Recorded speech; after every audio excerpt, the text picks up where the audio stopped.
Bene, io direi che possiamo iniziare, così siamo nei tempi che ci siamo dati, è sempre utile.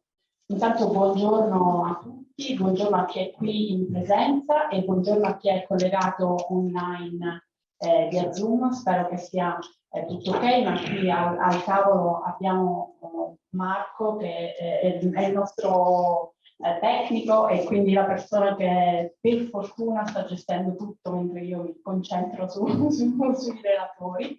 E quindi benvenuti, sono Maria Paola Latteria di Piena Consulting e ho il piacere di accompagnarvi oggi pomeriggio a scoprire i tanti volti del progetto regionale Sostegno al Turismo a valere sul Fondo di Perequazione 2019-2020 di Union Camere del Veneto.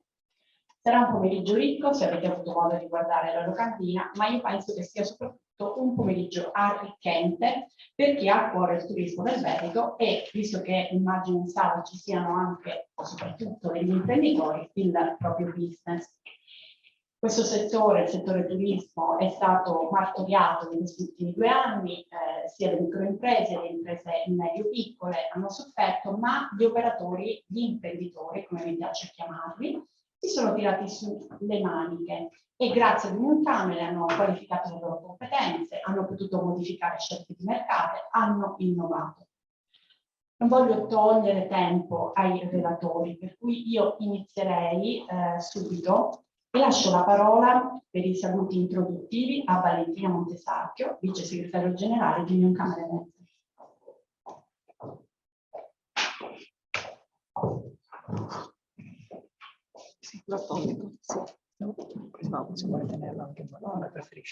Grazie Maria Paola e buonasera.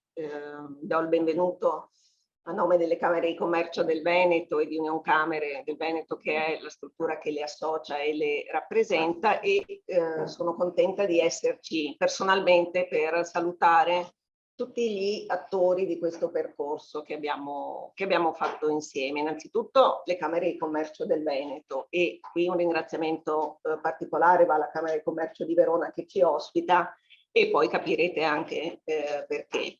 A ISNAT, alla Regione del Veneto, ma soprattutto agli imprenditori e alle imprese che ci hanno accompagnato in questo cammino. Un cammino che è partito, è durato 15 mesi, ma in realtà è partito nel 2020. Il progetto che noi presentiamo oggi, i cui risultati presentiamo oggi, in realtà prende le mosse nel 2020, quindi in una situazione di pandemia, fasi alterne della pandemia, e siamo arrivati al 2022, oggi, quando presentiamo i risultati di questa seconda fase del progetto Sostegno al Turismo, finanziato dal Fondo Perequativo di Union Camere Nazionale, passando attraverso il conflitto russo-ucraina, attraverso la siccità, attraverso l'emergenza energetica, attraverso la crisi di governo, e quindi fermo, insomma, perché sennò... Che obiettivo ci eravamo posti? Quello di assistere le imprese nella gestione della crisi e nella gestione della ripartenza. Dagli obiettivi ai risultati che oggi presentiamo c'è stato molto. Che cosa abbiamo fatto?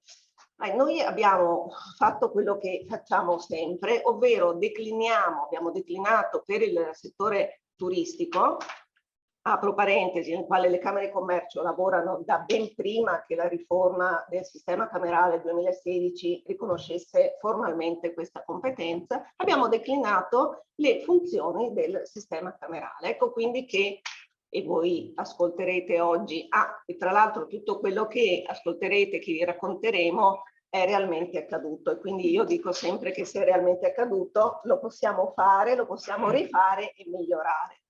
Cosa abbiamo fatto? Quindi abbiamo fatto informazione e analisi economica, perché abbiamo voluto lavorare sulla cultura del dato, e questo lo facciamo da tempo sia a livello nazionale sia con la Regione del Veneto, perché il dato è ovviamente fondamentale per non solo conoscere ma per programmare e per gestire. Abbiamo fatto formazione, informazione, preparazione, quindi abbiamo accompagnato le imprese nella qualificazione, e qui c'è il percorso Il turismo è cambiato, cambia anche tu, che vi sarà presentato appunto nel pomeriggio. C'è anche l'impegno delle Camere di Commercio nel accompagnare gli ITS, nel settore turistico a formare delle figure che sono figure professionali richieste dalle imprese. C'è anche un impegno che noi mettiamo a livello nazionale in un gruppo di lavoro che poi deriva dal patto per le competenze europeo, nel quale facciamo un lavoro di squadra appunto a livello nazionale coordinato da Unioncamere per l'individuazione di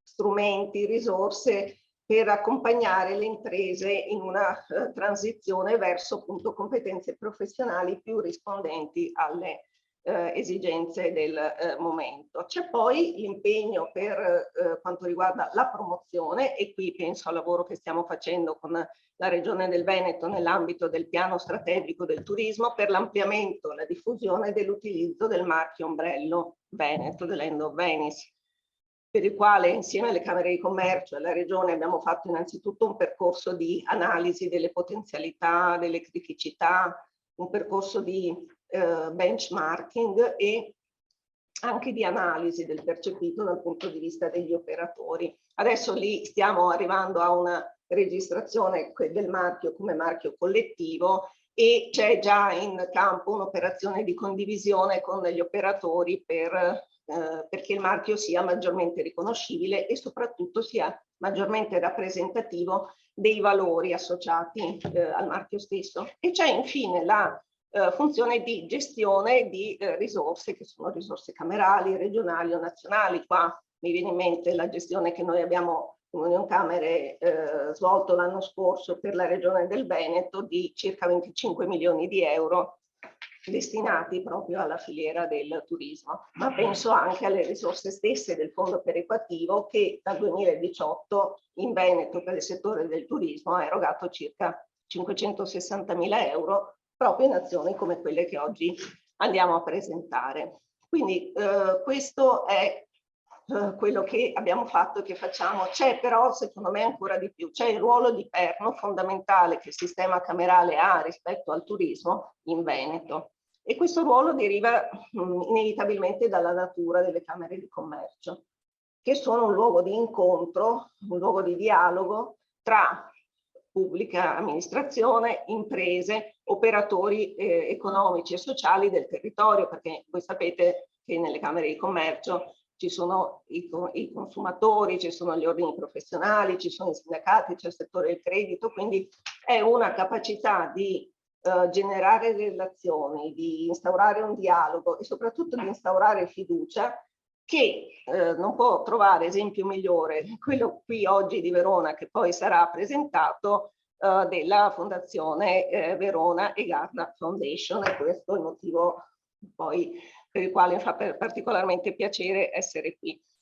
Questo abbiamo cercato di trasferire anche nel percorso alle imprese che si sono affidate a noi e con loro chiudo rivolgendo un pensiero a loro perché siamo contenti, siamo soddisfatti di questo affidamento che hanno avuto nei nostri confronti perché loro sono stati partecipi del cambiamento, quindi non hanno subito il cambiamento, si sono messi in gioco, hanno imparato a fare rete, hanno iniziato a fare rete e hanno quindi saputo vedere nella diversità, nelle forti identità che connotano le molteplici destinazioni venete, hanno saputo vedere un elemento di valore. Quindi a loro, ripeto, va il mio pensiero finale, complimenti e augurio di buon lavoro.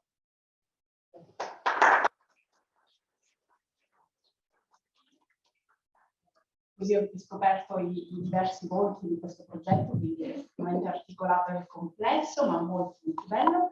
E io passo la parola invece al dottor Paolo Pilleri, dirigente dell'area valorizzazione ecosistemi turistici e culturali di ISNAC, che è uno degli attori principali di questo progetto. Prego.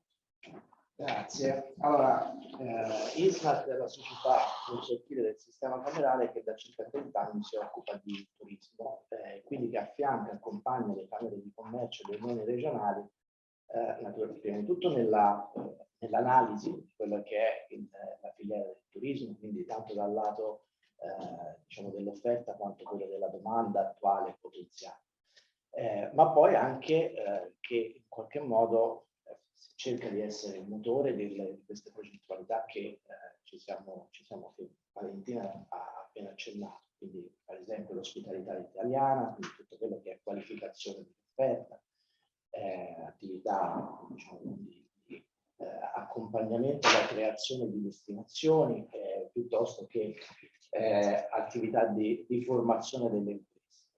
Io ho la fortuna, diciamo, col mio lavoro di vedere tanti modelli di sviluppo del turismo a livello regionale e vengo a testimoniare che quello del Veneto è sicuramente uno dei migliori per i risultati, per la tradizione di capacità promozionali che ha, ma anche, devo dire, per direi un po' l'innovatività anche negli strumenti.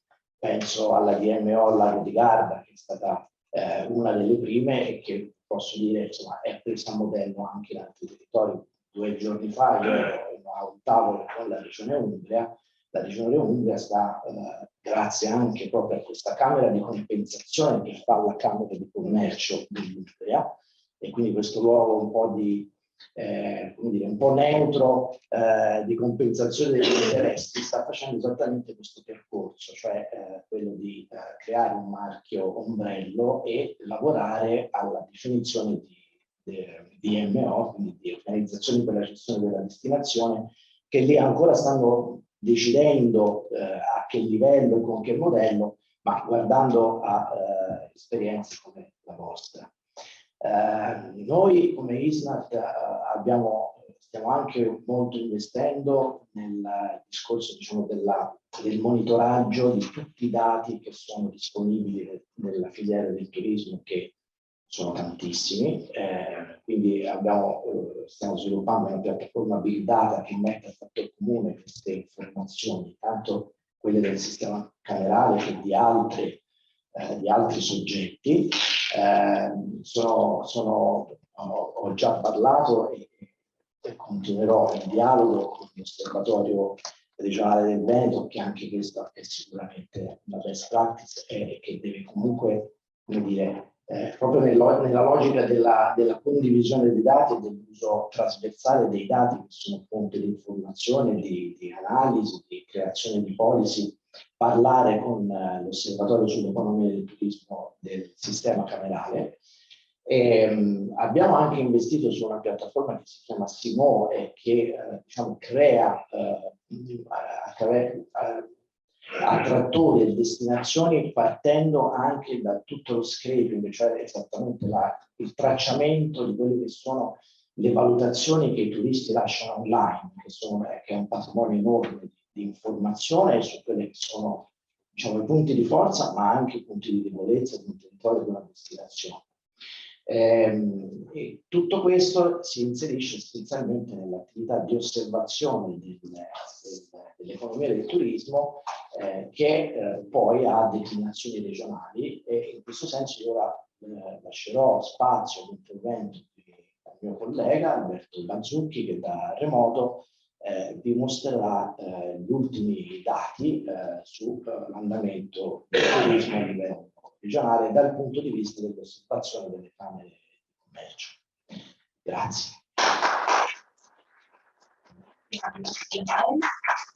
Prima di ascoltare il dottor Bazzucchi, Unioncamere, per darvi il senso di quello che è stato questo progetto e anche per buttare diciamo così, fuori oltre l'ostacolo rispetto a quello che sarà nel futuro, ha voluto realizzare un video spot. Vi prego di guardarlo veramente per capire da dove siamo partiti e dove siamo arrivati. Quindi ci dedichiamo questi pochi minuti alla visione dello spot e poi invece lasceremo la parola al dottor Bazzucchi. Grazie.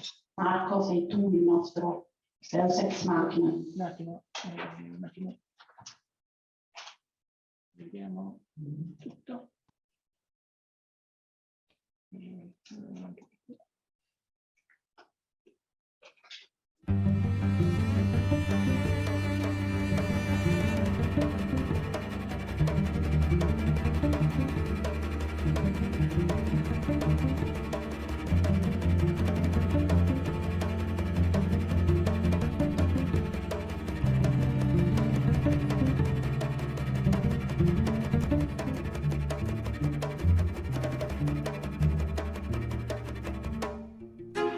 sono fattori geopolitici che noi non possiamo assolutamente condizionare.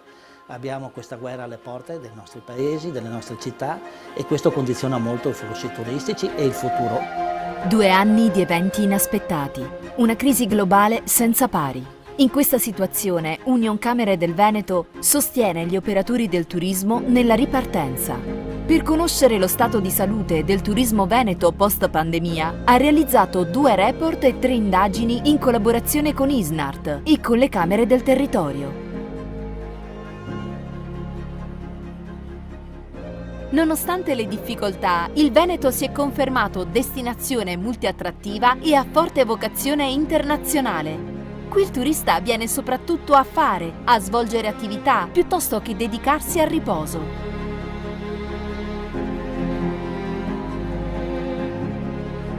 Il Veneto è attrattivo perché ha una capacità di dare a chi vuole fare un turismo di qualità, un turismo di montagna, un turismo di spiaggia, un turismo di lago. Nessuna regione ha queste possibilità che abbiamo noi. Io dico sempre, siamo stati baciati dalla fortuna, però la fortuna bisogna saperla cogliere. I nostri imprenditori la sanno cogliere, differenziando la tipologia dell'offerta, ma non solo, abbiamo anche un turismo industriale, abbiamo il distretto dello sport system, della calzatura, abbiamo tantissime opportunità che si legano. Per qualificare la filiera del turismo, Unioncamere del Veneto e le Camere di Commercio hanno realizzato 2 edizioni del corso di alta formazione Il turismo è cambiato, cambia anche tu. Hanno partecipato più di 200 imprese del settore, tra agenzie di viaggi, bed and breakfast, guide, strutture alberghiere, aziende vitivinicole e di servizi al turismo, per oltre 50 ore di contenuti online sempre visibili.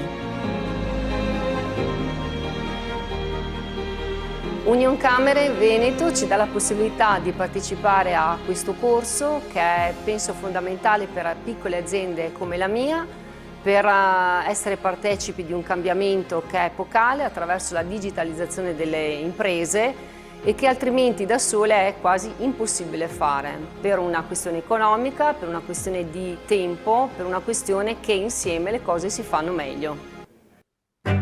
Campo turistico bisogna fare rete, bisogna collaborare con la DMO piuttosto che con il consorzio locale, piuttosto che la regione, per creare, diciamo così, quelle opportunità che possono attrarre i clienti e soprattutto rivolgere una domanda verso il tipo di turismo che viene richiesto, e questo chiaramente non può essere fatto da soli. E quindi ogni possibilità di formazione che è data all'operatore deve necessariamente essere raccolta, essere utilizzata, insomma. Il 65% delle imprese turistiche ha chiuso il 2021 con perdite di bilancio. Unioncamere del Veneto ha aiutato oltre 2000 operatori, gestendo 3 bandi finanziati da fondi statali per un totale di 25 milioni di euro. Ristori e interventi a sostegno hanno limitato il numero delle cessazioni. Il sistema camerale sostiene le imprese affrontando questa ripresa difficilissima, perché dal Covid ancora non ne siamo usciti, però lo stiamo facendo con soldini. 560.000 euro sono arrivati dal fondo perequativo, ma non solo in soldini, ma anche nella digitalizzazione, nella promozione e nella sostenibilità. Noi stiamo lavorando per far cosa? Per dare qualità alle nostre imprese. La qualità la si dà tramite la professionalità. Stiamo sostenendo gli ITS, soprattutto quelli legati al settore turistico. Quale futuro ci aspetta? È difficile dirlo. La crisi è incombente su tutte le imprese, ma di conseguenza sulle famiglie, perché la capacità di spesa non è più quella di prima. Il turismo è una fonte per il Veneto strategica, è la seconda, direi dopo il manifatturiero, realtà più importante e la prima realtà turistica in Italia, quindi l'ottimismo ci deve essere.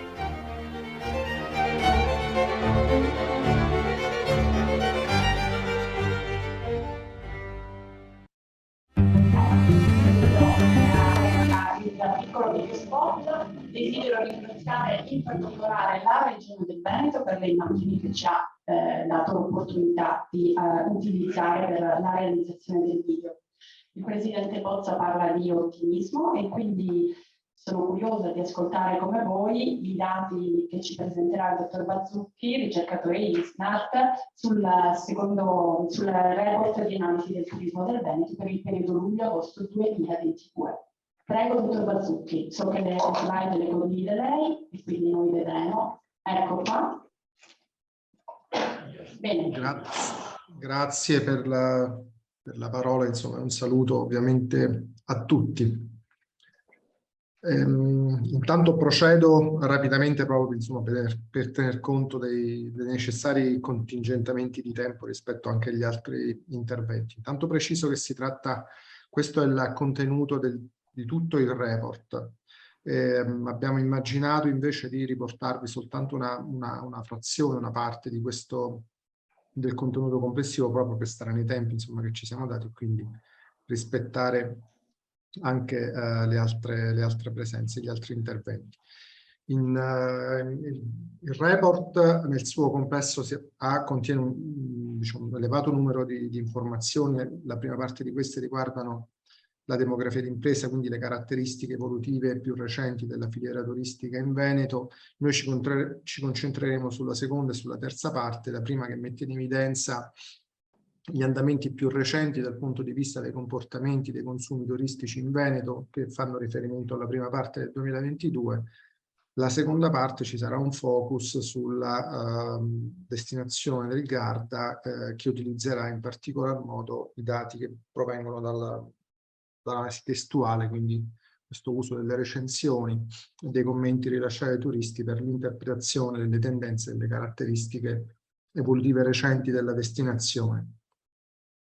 Intanto una foto, diciamo, aggiornata che abbiamo scattato con uno strumento di immediata accessibilità, che è una funzionalità prevista all'interno del sistema di Google, che ci consente di misurare pressoché in tempo reale. Questi dati arrivano sostanzialmente alla seconda metà del mese corrente, quindi di settembre, e che esprimono dal punto di vista della domanda turistica nazionale, quindi non internazionale, pur considerando l'importanza insomma del mercato estero per una regione come il Veneto, che però ci danno un'indicazione di come nel corso del 2022 il volume di interesse turistico sia evoluto nel tempo rispetto alla regione Veneto, e diciamo, per concludersi poi questa parte finale del 2022, quindi notiamo certamente una differenza sostanziale rispetto a tutta la prima metà dell'anno, e anche per la parte iniziale definita dalla curva continua in azzurro rispetto a quella tratteggiata che definisce invece l'anno scorso, il 2021, quindi con un andamento sostanzialmente, una dinamica diciamo, sostanzialmente è superiore a quella mostrata l'anno precedente, almeno fino alla prima parte dell'estate. Poi la distanza tra le due curve tende un po' ad assottigliarsi, pur restando quella dell'anno corrente superiore al 2021, per poi invece quasi sovrapporsi, quasi sostanzialmente sovrapporsi nella fase centrale dell'estate, anche in questo periodo di settembre. Quindi un 2022 che probabilmente con i dati a consuntivo mostrerà certamente dei valori positivi e di forte recupero, di significativo recupero rispetto ai livelli pre-pandemici. Sempre nel 2022, grazie ai risultati delle interviste raccolte presso le imprese Veneto, riusciamo ad avere delle informazioni che riguardano per esempio i comportamenti di vendita di camere rispetto alla clientela. Abbiamo quindi circa un terzo con un comportamento pressoché analogo a quello medio nazionale, circa un terzo delle imprese venete, delle imprese ricettive venete, è riuscito a mantenere un livello dei prezzi stabili rispetto all'estate del 2021, e un 40% di imprese, quindi con una quota relativamente superiore a quella media del paese, invece si è vista costretta invece ad aumentare in qualche modo i prezzi di vendita, proprio per tener conto dell'aumento dei costi fissi che nel corso di questo periodo tutte le imprese, quindi non soltanto quelle ricettive, hanno dovuto sperimentare per una serie di fattori, sia di carattere nazionale che internazionale, che sono ben noti, sono stati anche in modo molto efficace riassunti dal video, nella fase iniziale del video che abbiamo appena visto. Dal punto di vista dei comportamenti di vacanza, vediamo nel 2022 una prevalenza di coppie sostanzialmente, probabilmente dato originato dalla presenza massiccia di turismo internazionale all'interno dei flussi che hanno caratterizzato quest'anno, anche quest'anno, anzi che sono tornati a caratterizzare i flussi turistici in Veneto nel 2022, ma anche una appunto presenza di famiglie, dato che in questa, diciamo, rappresentanza era un dato che non registravamo insomma da diversi anni, hanno invece un'importanza relativa minore gruppi organizzati oppure persone che prediligono viaggiare individualmente, anche in misura considerevolmente più bassa rispetto a quello che succede in media nel resto, che registriamo avvenire in media nel resto del paese. Questo potrebbe anche indurre qualche riflessione proprio rispetto a questi due segmenti che comunque assorbono a livello nazionale i gruppi in circa il 10%, i viaggiatori singoli il 9% del totale, quindi rappresentano sicuramente un target di riferimento su cui potrebbe essere avviata una utile riflessione. Abbiamo già detto che il turismo internazionale è tornato in qualche modo a farsi vedere in misura significativa in Veneto nella prima parte del 2022, raggiungendo quindi una quota di circa il 60% rispetto ai flussi turistici complessivi. D'altro canto evidenziamo invece una delle caratteristiche insomma, strutturali del turismo veneto, cioè quello di avere una quota di turismo infraregionale di circa l'8%, che sembra caratterizzare questa regione e che la fa differire sostanzialmente rispetto a quello che avviene in media nel resto del paese, dove invece è il 18% no, del movimento turistico complessivo che proviene da località che sono interne alla stessa regione. Dal punto di vista della spesa, almeno con riferimento al 2022, dalle risposte degli operatori turistici ci consegnano una spesa media a persona pro capite, escluse le spese di viaggio e d'alloggio, di qualche euro più bassa rispetto a quella registrata in media nel paese, circa 69 euro a fronte dei 73 che vengono in media spesi in Italia, con una però spesa per alloggio che si attesta intorno ai 45 euro per quanto riguarda il Veneto, a fronte invece dei 57 che si registrano in media in Italia, ed una spesa per il viaggio che è comparabile, insomma sostanzialmente comparabile con quella che osserviamo in media in Italia. Primo aspetto che quindi prendiamo in considerazione in questo report sono i risultati che ci provengono invece da un campione di turisti che sono stati intervistati, a cui è stato sottoposto un questionario sul campo, quindi turisti sia italiani che stranieri che nelle varie località turistiche del Veneto hanno risposto. Dalle loro risposte appunto emerge intanto un panorama abbastanza differenziato, no, in termini di motivazione primaria di scelta del turista. Certamente viene confermata, diciamo, il primo posto insomma, della graduatoria, diciamo così, delle preferenze, certamente un'inclinazione, quindi un interesse precipuo, no, verso le caratteristiche culturali o artistico-culturali che sono presenti in Veneto. Questo in misura, è la prima barra, diciamo, in alto, il primo istogramma in alto del grafico, questo anche in misura significativamente più marcata, no, rispetto a quello che succede invece in media in Italia. Abbiamo poi due segmenti abbastanza interessanti, quelli almeno per quello che è stato registrato nel corso di questo anno, due segmenti che riguardano il primo, lo shopping, quindi questa propensione relativamente maggiore ad acquisti, diciamo, di varia natura, che hanno riguardato i flussi turistici in Veneto, e poi un interesse piuttosto spiccato verso l'enogastronomia. Risultano invece, o meglio, sono risultati invece significativamente meno presenti altre invece caratteristiche che in modo progressivamente sempre più intenso sembrano caratterizzare altre regioni italiane, e sono in particolare due forme di interesse che sono state inserite e ricomprese nel riquadro rosso in basso, e cioè intanto la capacità o la volontà di praticare uno sport, quindi una sorta di predilezione verso la vacanza attiva, verso gli aspetti, verso le molteplici attività del turismo attivo, e risulta invece, per quanto lievemente meno presente, questo aspetto che riguarda invece interessi tipicamente di tipo naturalistico, per quanto presenti, ma insomma ci saremmo aspettati probabilmente, considerando la tipologia di offerta, no? E la tipologia di patrimonio anche naturalistico presente in Veneto, una maggiore presenza per questa tipologia di vacanze.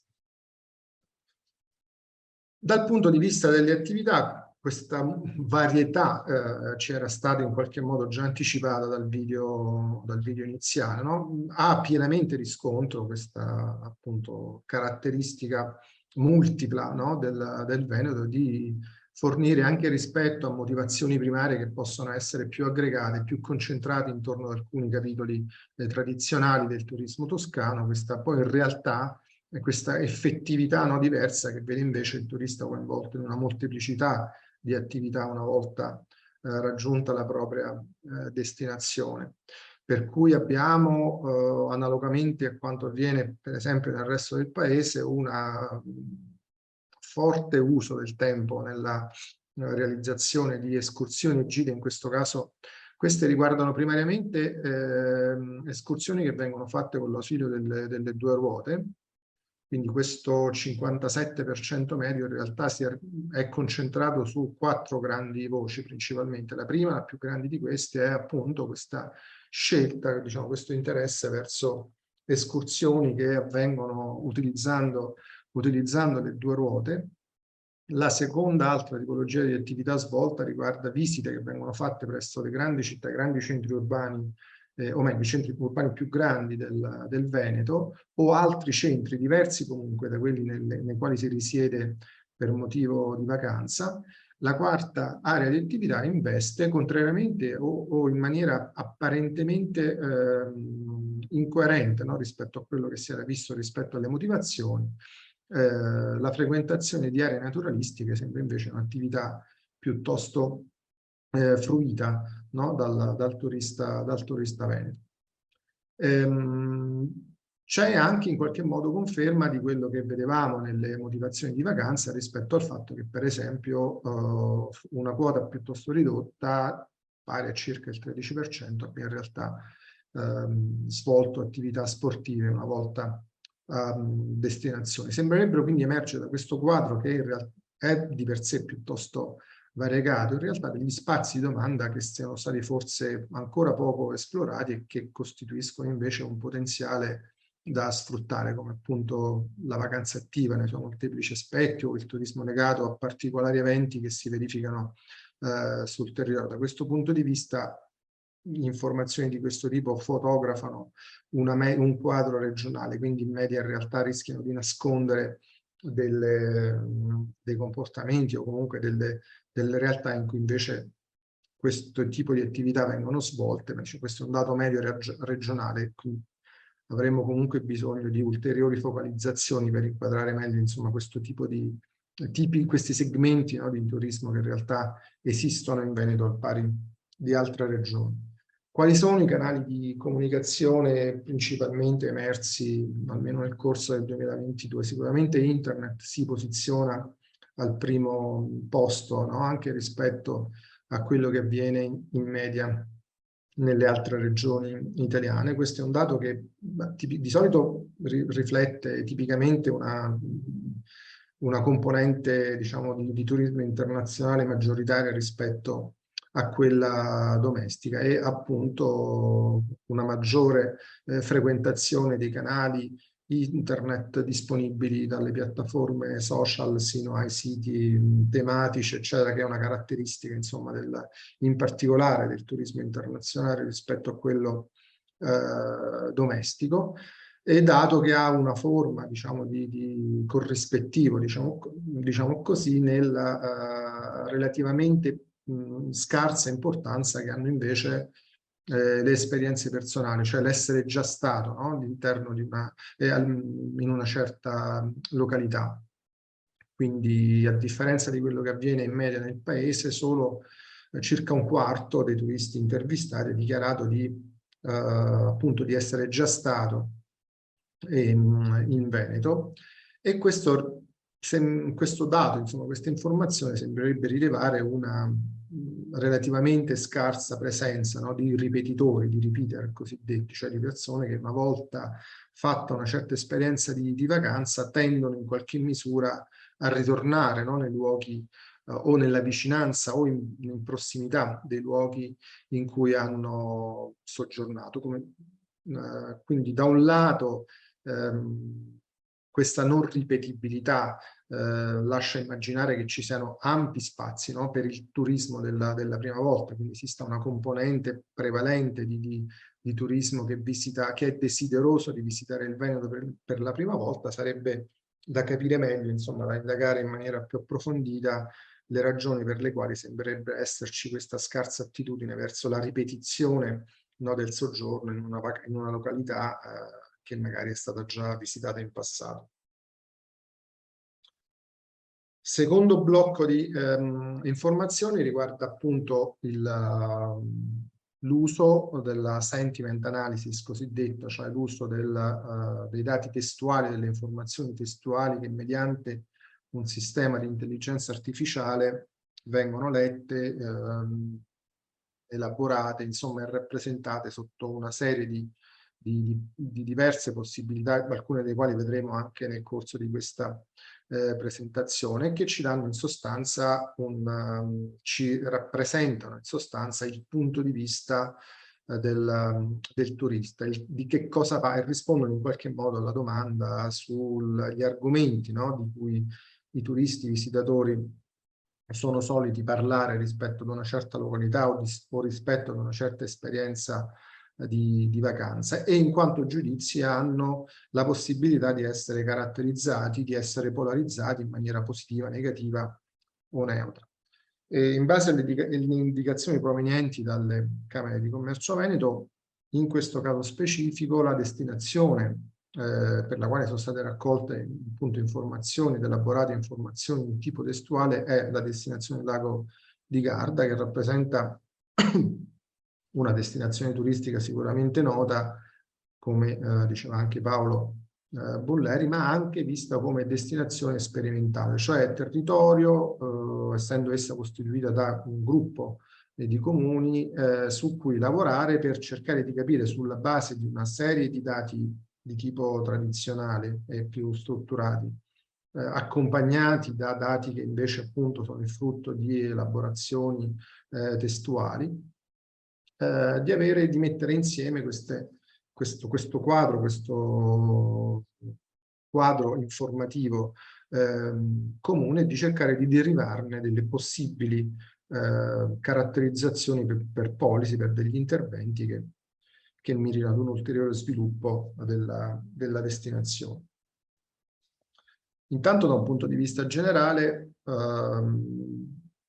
guardando, insomma, le recensioni, quindi le tracce digitali che vengono rilasciate dai visitatori di questa destinazione, si può avere un'idea complessiva di quali sono gli argomenti, i topics cosiddetti, di cui si tende, no, a parlare a parlare di più. Da questo punto di vista abbiamo, raccogliendo insomma i dati e mettendo insieme i dati più recenti disponibili su questa destinazione, le informazioni disponibili ci restituiscono un quadro che è piuttosto coerente, insomma ci sembrerebbe, con quanto emerge invece dai questionari che sono stati riservati alle indagini sul campo. E, sembrerebbero avere in base appunto alle tracce digitali rilasciate una importanza relativamente maggiore dei temi della enogastronomia rispetto a quanto invece emergeva dalle indagini.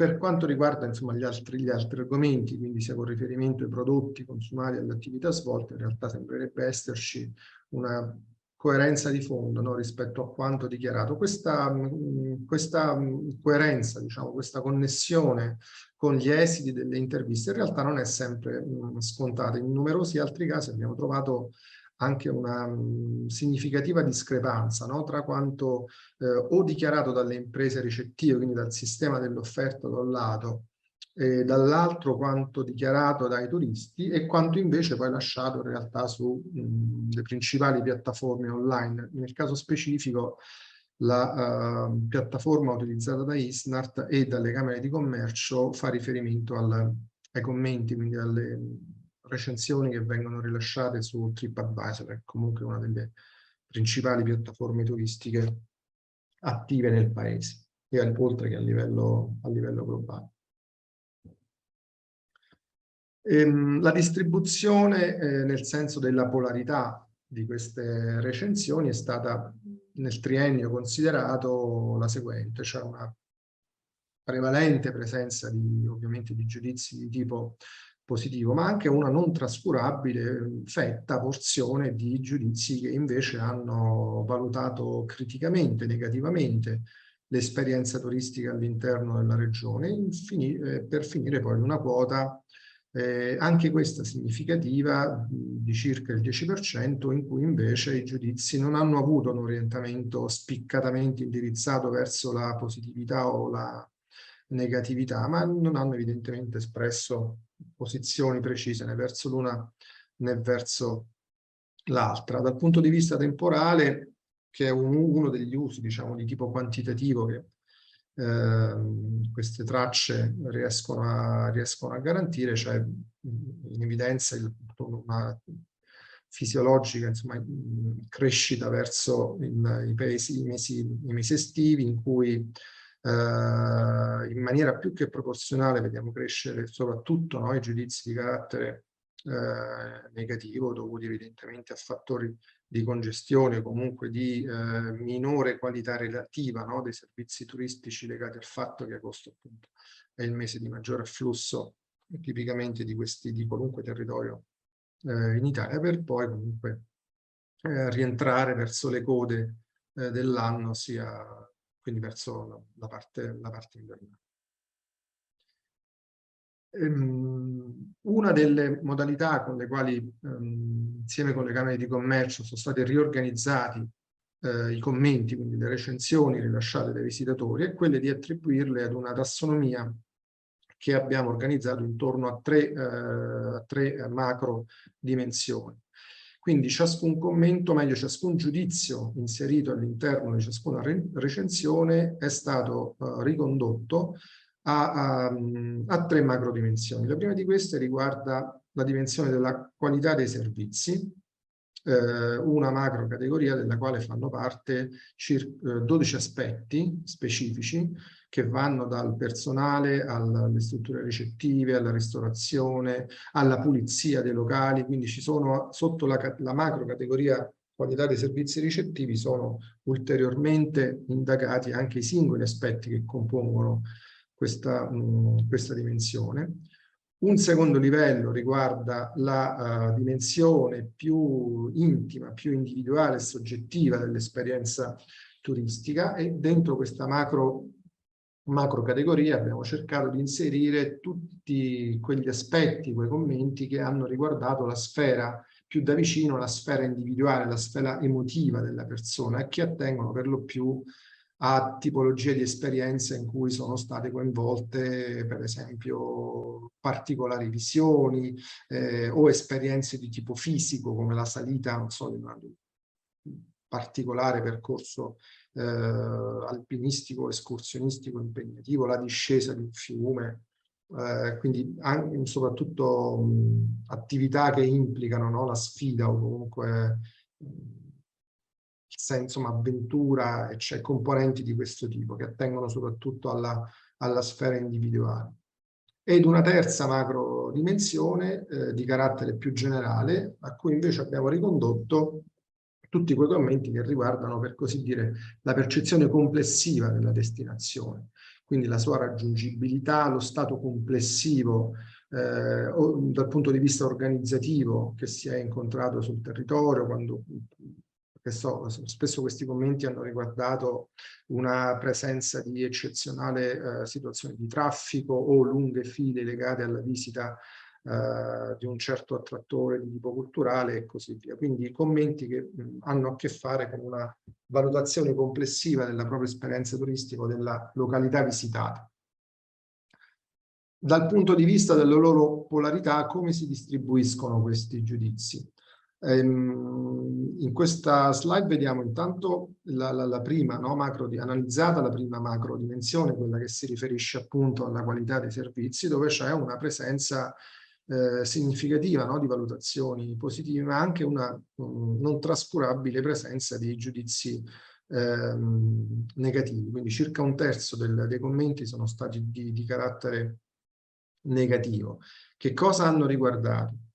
Mentre sul lato destro della diapositiva c'è un grafico che rappresenta appunto la percentuale di recensioni positive sul totale con riferimento a tutte le sottocategorie a cui abbiamo riferito invece la macro dimensione dei servizi.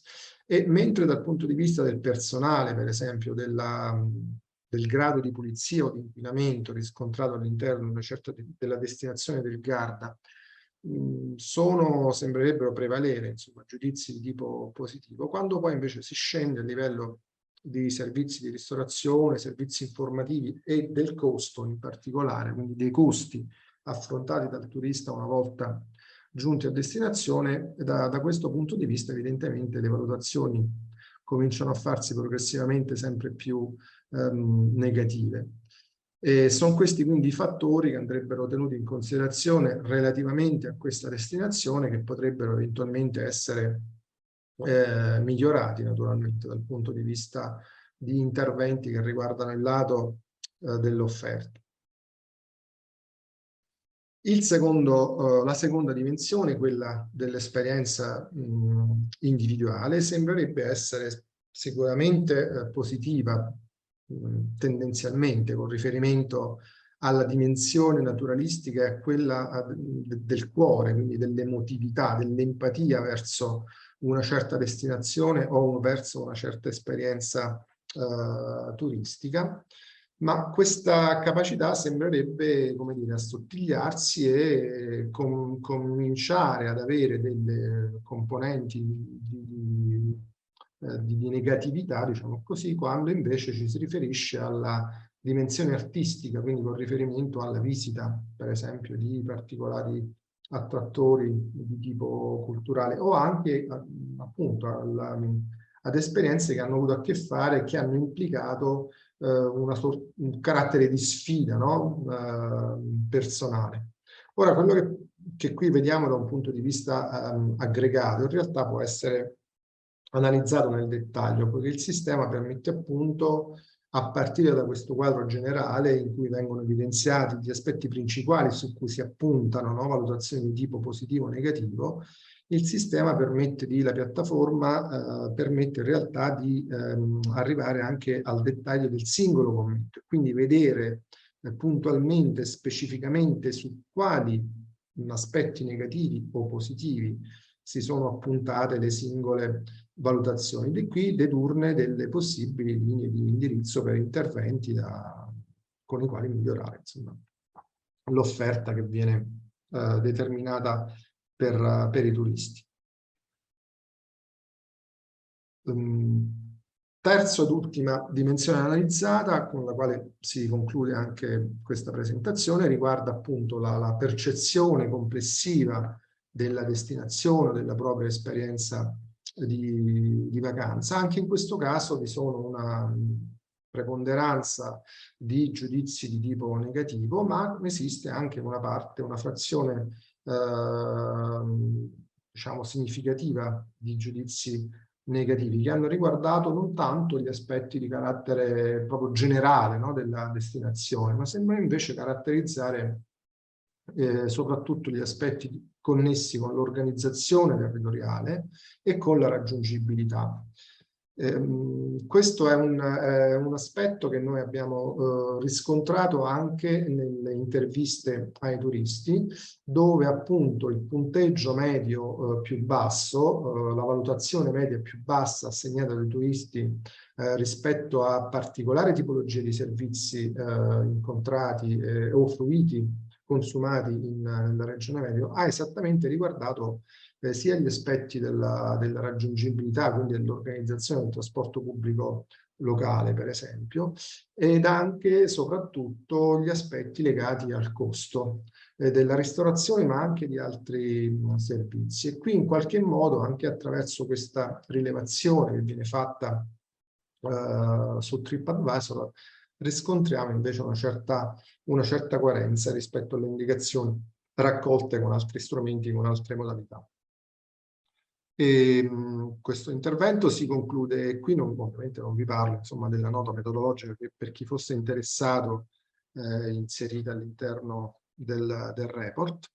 Io vi ringrazio e passo la parola agli organizzatori.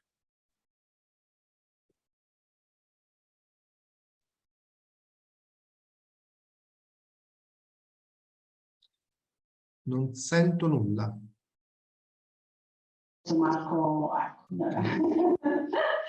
i dati evidenziano, dicevo, degli elementi sui quali riflettere.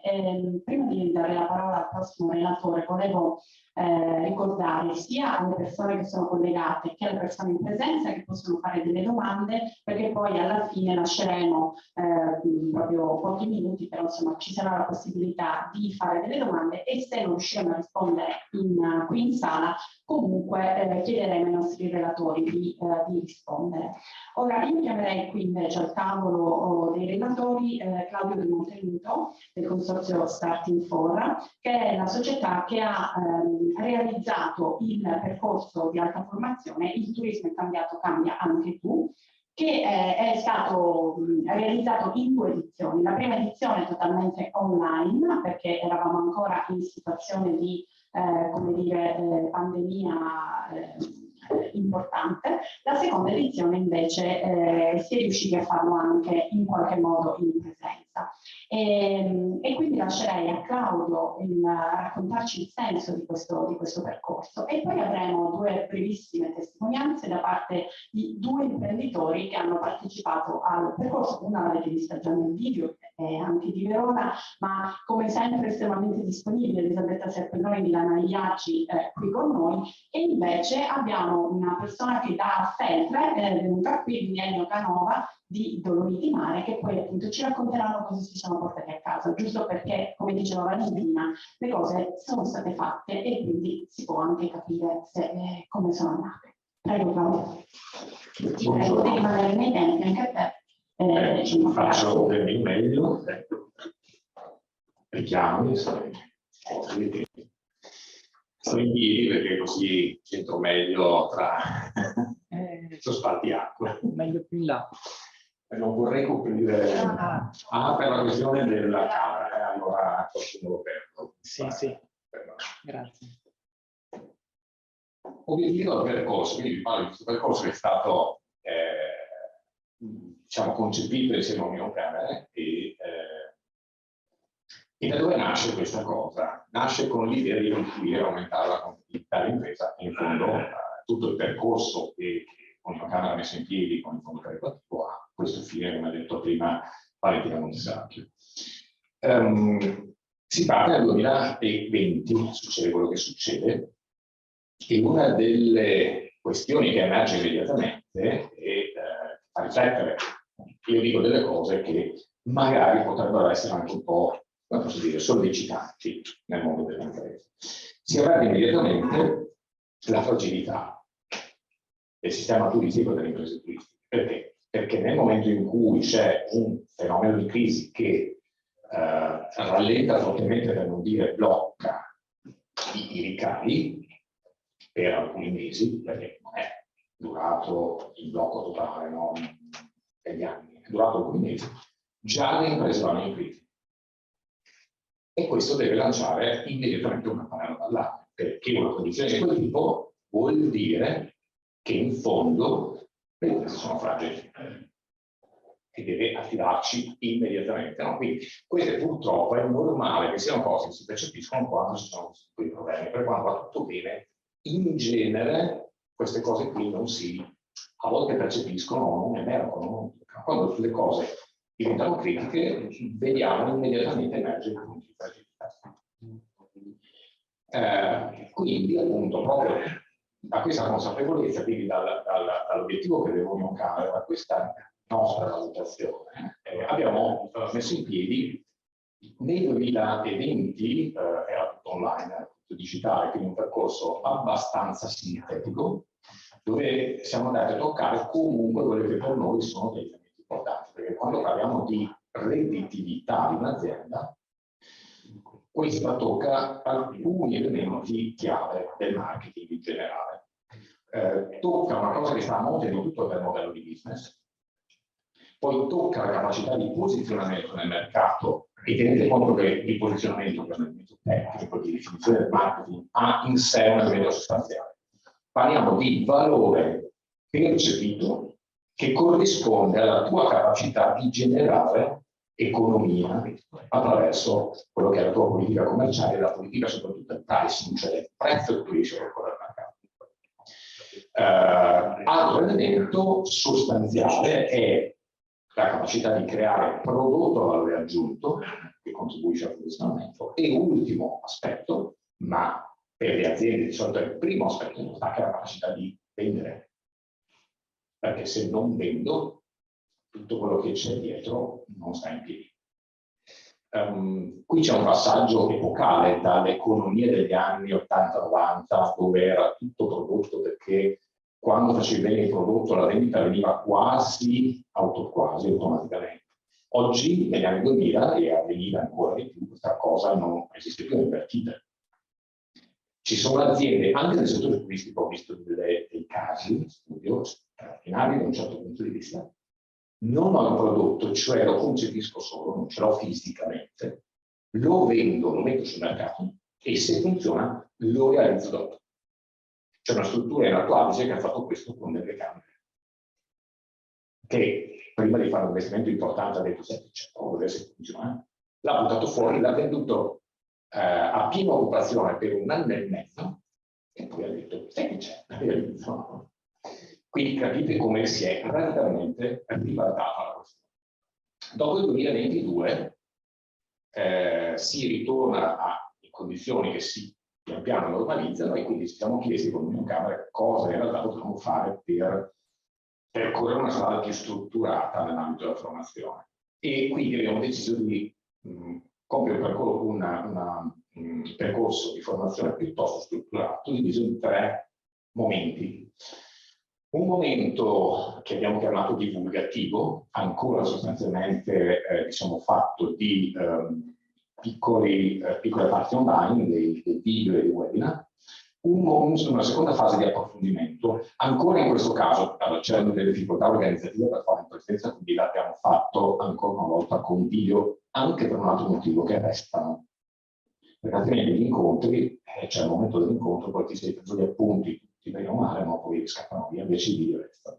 Anche se sarebbe interessante poi riportare almeno una parte anche questa. E poi invece sul campo dei laboratori, in particolare centrati sul tema della collaborazione, che oggi noi, per quello che io definisco, sto vivendo delle mode, chiamiamo reti, no, perché oggi sono di moda le reti, ma il tema vera è la collaborazione in particolare di destinazione, perché questo ha una particolare importanza e rilevanza. Poi ci possono essere anche reti lunghe, quindi diciamo non strettamente territoriali.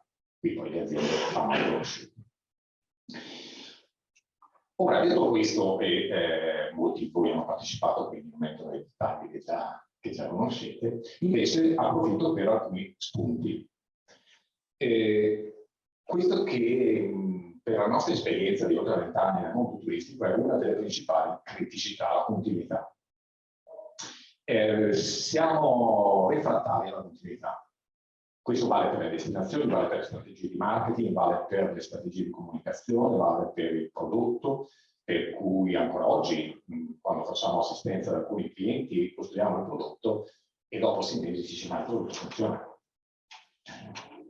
E diciamo, guarda, per vedere se un prodotto funziona veramente bene, ci vogliono 6 anni, in cui 6 anni devono accadere delle cose, deve esserci un continuo di cose che accadono e anche di economie che crescono, ma in 6 mesi non esiste nessun tipo di prodotto. Di nessuna categoria che in 6 mesi può dirsi di capire se funziona o non funziona. E quindi continuità è anche il mantenere la coerenza con un percorso, con una strategia, che non vuol dire essere rigidi su quella cosa, anzi bisogna avere la flessibilità, ma ci vuole una linea. Siccome siamo in Veneto e noi molte volte non abbiamo riferimento all'autoanosi, tutto quello che succede, in particolare alla montagna in questo caso, questa è una delle differenze sostanziali. Loro hanno delle linee che percorrono a decenni, neanche ad anni, a decenni. Ed è il motivo per cui consolidano e capitalizzano l'investimento. Noi dobbiamo entrare un po' più in questo tipo di attitudine e di mentalità. Ovviamente anche la formazione fa parte di questa cosa, per cui Union Camere è una delle grandi sfide della continuità, anche perché è stato un successo, perché nelle 2 edizioni siamo passati prima ai 60 iniziali, anche perché organizzativamente avevamo posto qualche limite, siamo poi passati ad altre 140 aziende che hanno partecipato al secondo anno, ma ce ne sono 33.840, adesso non lo so, poi con questo anno, qualcuno in più, qualcuno in meno, ma c'è questa dimensione che si diceva prima potente del turismo veneto. Vuol dire che c'è ancora tanto lavoro da fare. Quei 3 percorsi corrispondono a, in fondo, 3 elementi a cui noi teniamo tantissimo e che abbiamo condiviso con Union Camere. Il primo è la consapevolezza. Cosa c'è dietro la consapevolezza? Credo che la cosa più importante, e quindi nel percorso che abbiamo fatto abbiamo introdotto proprio questi temi, c'è il capire come funzioniamo come esseri umani. Il turismo è una di quelle economie che si basa sostanzialmente sulla relazione tra esseri umani. Cioè la stragrande maggioranza del valore che noi siamo in grado di portare fuori è collegato alla relazione tra le persone, che spesso sottovalutiamo dando molto più enfasi alla infrastruttura. Eppure, se leggiamo tra le righe di quei dati, questa cosa viene fuori, il peso dell'esperienza della relazione è molto più valutato nell'istinto dell'essere umano. A volte le indagini hanno un limite, che chiedono e parlano e dialogano con la ragione, ma noi non decidiamo con la ragione. Se qualcuno pensa di essere un razionale e decidere con la ragione, lo devo smentire. Le nostre decisioni non sono mai, e sottolineo, mai prese con la ragione. E questo lo dobbiamo sapere. Approfitto ancora dei dati molto interessanti di business per dire un'altra cosa che è molto molto importante. Noi con la ragione facciamo una scala da 0 a 10 e poniamo la barra a metà di 5, non sotto il negativo, sopra. Va meglio. Ragione, ok, funziona così. Istinto non funziona così. Pensate voi stessi. Sotto il 7 per il nostro istinto è insufficiente. Per avere qualcosa che andiamo a considerare come interessante, dobbiamo andare dal 7 in giù. Quindi questa roba stringe tantissimo la valutazione di qualità delle cose. Nel primo pezzo di formazione entriamo parliamo anche di neuroscienze, nel tema di come funzioniamo, come funziona la nostra mente. Perché se abbiamo questo, quando abbiamo di experience, di prodotto, anche di prezzo, di valutazione, capiamo molte più cose del perché qualcosa funziona o no. Secondo punto, lavoriamo sulla competenza, perché ovviamente poi, capito questo, allora ci si pone tutta una serie di questioni che prima non ci si poneva, e ovviamente a quel punto entra in gioco il fatto che bisogna essere effettivamente competenti di svolgere quelle cose. Quindi un'azione un po' più tecnica, se vogliamo, sempre su questi elementi, cioè posizionamento, prodotto e comunicazione vendita, che sono collegati. Poi, come tutti voi sperimentate nelle vostre aziende, se non si opera, se non si attua, i risultati non vengono. Quindi la terza fase entra in campo con i repertori, come avevo accennato.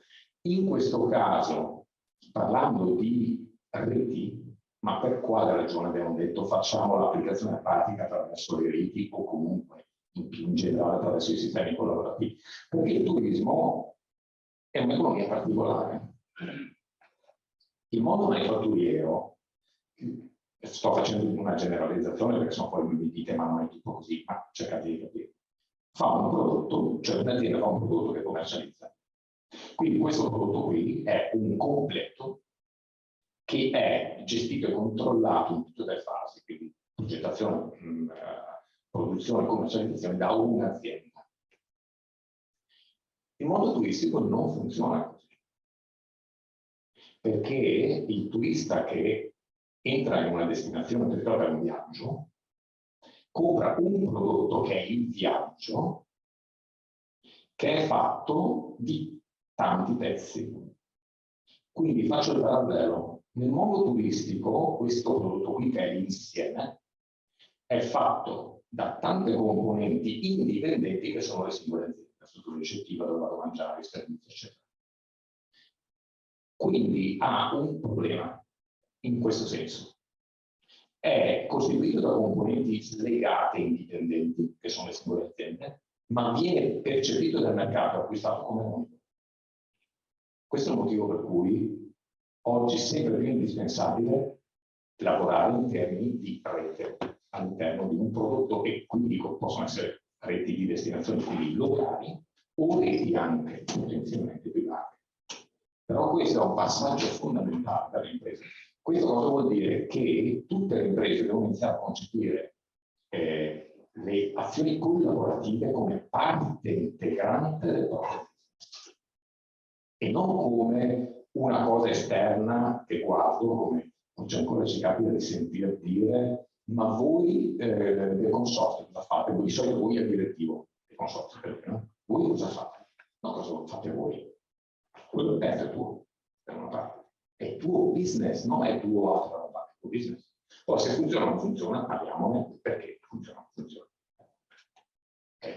Quindi il fatto di avere preso consapevolezza dei meccanismi, avere poi dal punto di vista tecnico appreso alcune cose, bisogna scaricare a te. E allora ecco qui la terza fase. Questa cosa deve diventare nell'obiettivo che c'è con Union Camere ciclica, nel senso che deve appunto ripetersi, anche perché le abitudini si prendono grazie alla ripetizione, le buone abitudini anche si prendono grazie alla ripetizione. E quindi questa immagine che è capitata totalmente quando ho visto le slide di questo occhiale, poi sono Carolino, quindi per me è un feeling con gli occhiali, come posso dire, genetico, sono proprio la nuova visione, il nuovo modo di guardare le cose, di un mondo che si sta trasformando rapidamente. E per me questo cambiamento che c'è in questo momento qui critico legato all'energia è uno dei tanti cambiamenti che possono avvenire nel mondo e mettono in sfida le aziende, le quali, come è normale che sia, non sono abituate a fare, vanno ovviamente cercando soluzioni. E allora, ancora una volta, ecco che il cambiamento dal punto di vista anche dell'approccio al mercato è importante e la collaborazione nel mondo turistico è parte integrante. Grazie.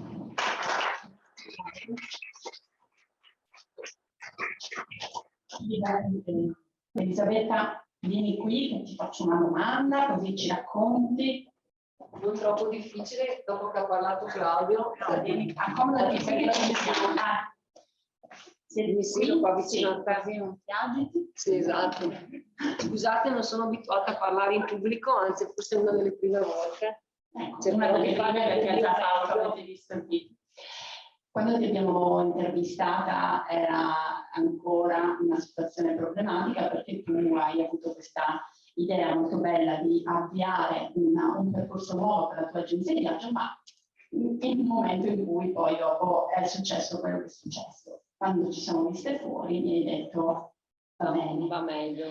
E allora ti chiedo, cosa ti ha aiutato, in cosa ti ha aiutato il percorso fatto con Union Camere rispetto alla tua realtà? Sì, due, tre, tantissime cose, ma cerchiamo di un po' riassumere la consapevolezza di quello che sono e di quello che posso assieme, e questa è la seconda cosa, fare assieme ad altre aziende del mio territorio per riuscire a dare valore al prodotto che in questo momento sto cercando di fare. Quindi in questo senso Claudio ha perfettamente ragione, siamo aziende turistiche, imprese turistiche che abbiamo solo abbiamo una piccola porzione di, come si dice, non di prodotto, vuoi dire? Cioè, sì, no, elementi. Esatto. E quindi il fatto di avere delle buone relazioni con il territorio, con le altre aziende, dà proprio l'idea al turista finale di avere un tutt'uno, e questo è il valore aggiunto che un turista che viene nel nostro territorio percepisce, non degli elementi slegati, ma degli elementi veramente uniti. E poi un'altra cosa nella creazione del prodotto che non è semplice, ci vuole formazione, il fatto di proprio infiocchettarlo, narrarlo, farlo bello è un elemento fondamentale che io prima di questo corso non ne avevo consapevolezza, e invece dopo questo corso ce l'ho. È proprio la differenza tra un'azienda e un'altra, come lo si presenta, come lo si narra, appunto le emozioni, le relazioni con le persone, e questo rende veramente un prodotto con un valore aggiunto che a quel punto può essere anche venduto con un prezzo più alto, perché ci hai lavorato, l'hai narrato, l'hai costruito, l'hai presentato al mercato, e a quel modo lì il cliente, il turista lo percepisce veramente con un valore più alto. Non è una semplice vendita di un servizio e basta. Questo lo sto dicendo soprattutto per chi organizza, per un turismo organizzato come la mia impresa, come le imprese che vedo anche qualcuno. È proprio lì la differenza, presentare il prodotto in una maniera diversa, perché il mondo è enorme, ci sono altre realtà, e quindi io sto parlando in linea generale, non nel mio territorio, sto parlando a livello anche Italia. Presentare il prodotto in un tutt'uno penso che sia la sfida, proprio per la destinazione Italia, Veneto e Verona, presentare un tutt'uno, quindi essere allineati sulla qualità, sulla formazione, sulla digitalizzazione. Tra le imprese è fondamentale fare rete, fare collaborazioni, come diceva Claudio prima. Penso che sia la sfida dei prossimi anni. Grazie.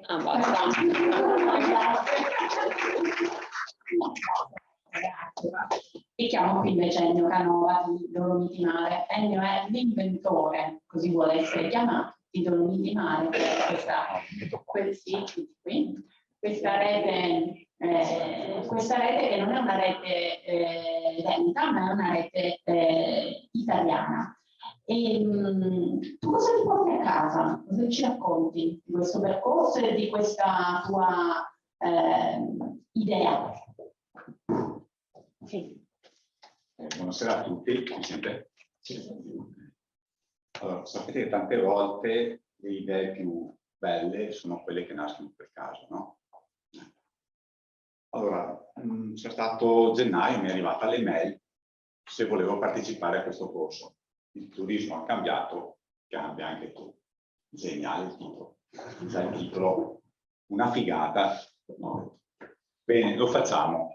Però ho anche detto che sì, si continua a dire che appunto il turismo bisogna fare un gioco di squadra e qua ci insegnano che bisogna cambiare. Prima si pensava al proprio orto e si continua forse a pensare al proprio orto. Adesso bisogna chiudere quel libro, bisogna prendere un altro, unire gli orti, altrimenti ciao, no? Come si suol dire, no?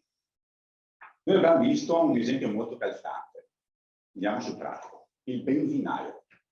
Il benzinaio che lavora da solo ha chiuso, o è il self-service. Il benzinaio scaltro che ha unito l'autolavaggio, il bar, un negozio, lavora e lavora molto. Quindi abbiamo detto, nel turismo bisogna fare come il benzinaio. No?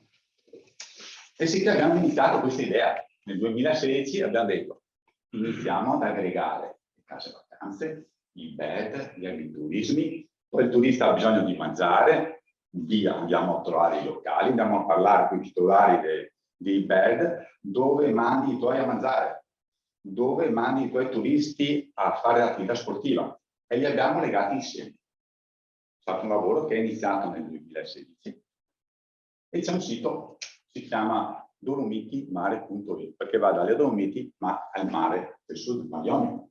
La nostra intenzione è coprire tutta l'Italia. Provate a dire quanti siamo. Dai, chi indovina?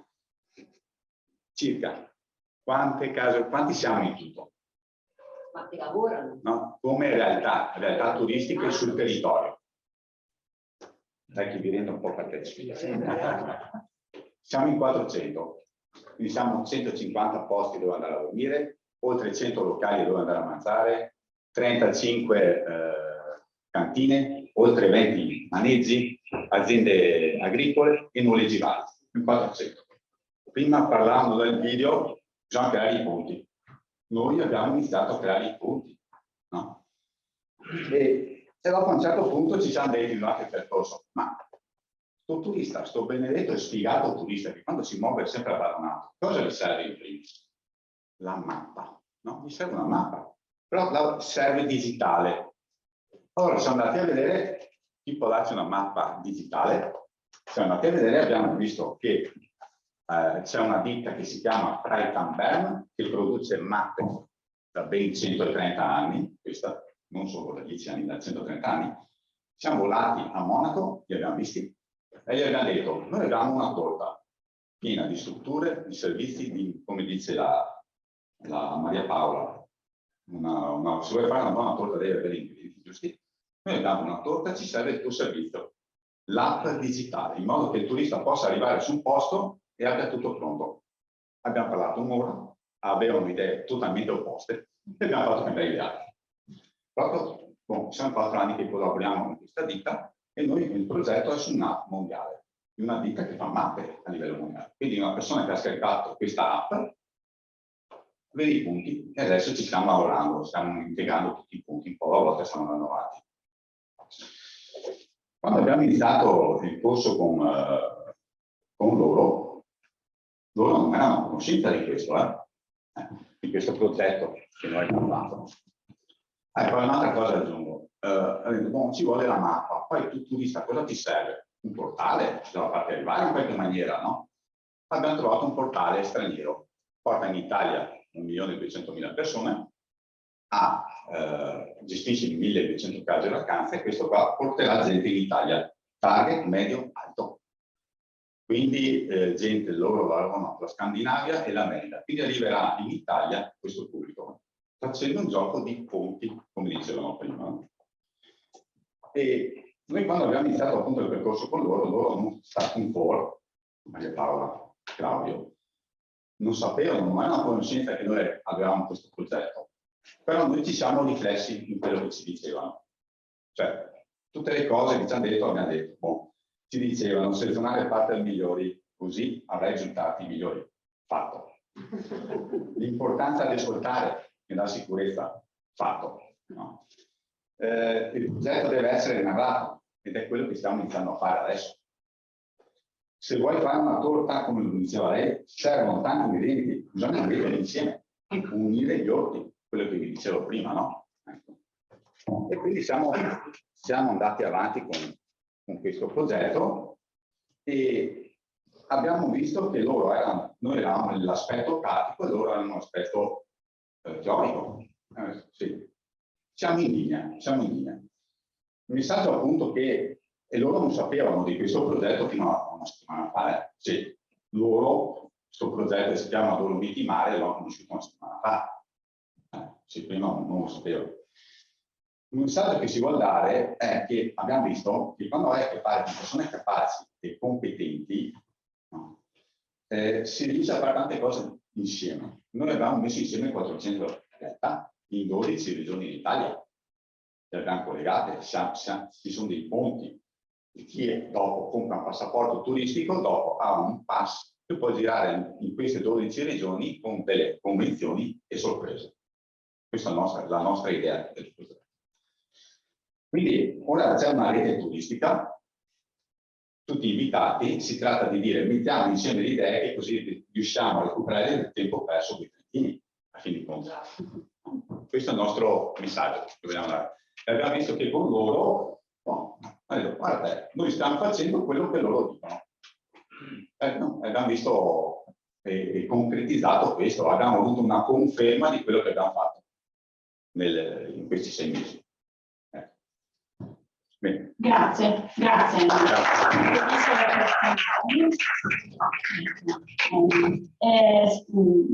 Devo dire che insomma, gli imprenditori che hanno partecipato tutti con questo entusiasmo che abbiamo visto in Elisabetta e in Ennio. E devo dire anche che, e lo dico perché chiedo di venire al tavolo a Riccardo Fogliero, vice segretario generale, dirigente dell'area affari economici della Camera di Commercio di Verona. Devo dire che l'area di Verona, e parlo in questo caso di Verona come provincia, quindi anche dentro il Garda, è stata una di quelle che ha partecipato di più a questo progetto. Per cui siamo molto curiosi di ascoltare la Destination Verona in Garda Foundation. Grazie Maria Paola e buon pomeriggio a tutti. Racconterò, spero in breve tempo, quello che è stato appunto un progetto di costruzione che in realtà appena iniziato. Abbiamo costruito la scatola, diciamo così, della fondazione della Destination Verona in Garda Foundation, che sta diventando operativa dai by in questi giorni. Ma se posso partire, Marco, se arrivo? Ok, perfetto. Lo vediamo con qualche slide. Il sistema turismo a Verona è costituito da 2 destinazioni e 4 matinali. 2 destinazioni mature, quindi il lago di Garda Veneto, lo vediamo colorato in azzurro, e la città di Verona in rosso. Fatto 100 il totale delle presenze turistiche che arrivano sul territorio veronese, il 75% di queste arrivano sul lago di Garda. Parte veneta naturalmente, perché di quella ci occupiamo, perché come sappiamo il lago di Garda è suddiviso in 3 regioni, Trentino, Lombardia e Veneto. Città di Verona raccoglie un 15% circa delle presenze turistiche sul territorio veronese, e quindi il 75 più 15 90, il restante 10% è suddiviso tra la Val Torricella, quindi zona di Vigna, Marrone e quant'altro, di Passo eccetera, la Lessinia, quindi la parte verso le colline, il Soaro, l'est veronese, anche qui di Urbino, e la pianura, quella che per i veronesi è il basso veronese o la bassa veronese, e che abbiamo cercato di reidentificare, andando a trovare degli agganci storici per renderla più di appeal, diciamo, dal punto di vista turistico in pianura dei Dogi. Così poi abbiamo fatto centro, perché il famoso marchio ombrello che è Land of Venice, abbiamo messo un po' di Venice anche nella pianura dei Dogi. Quindi contenta la regione, passatemi la battuta, contenti tutti anche dell'estremo occidentale del nostro impero veneto.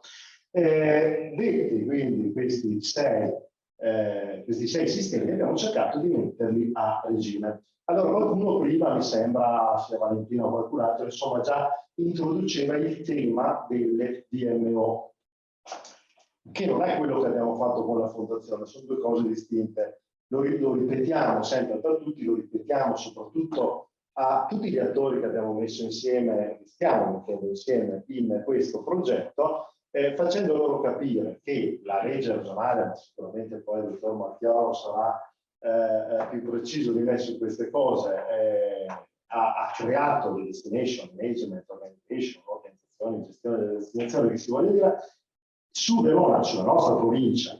Esistevano fin dall'inizio, quindi tra le prime, è stato ricordato prima, sia la DMO Verona coordinata all'inizio dal Comune di Verona, sia la DMO Lago di Garda coordinata dalla Camera di Commercio di Verona. E poi sotto non si vede tutto nello schermo, comunque ci sono tutta una serie di altri soggetti che sono la provincia e il cosiddetto sistema Verona, vale a dire l'aeroporto, la Fondazione Aereo di Verona e Verona Fiera, quindi tre asset importantissimi per le presenze turistiche. Grazie Marco per un attimo ci hai visto. Ma facciamo così attiriamo di più l'attenzione. Poi continua a muovere la barra su e giù che va benissimo.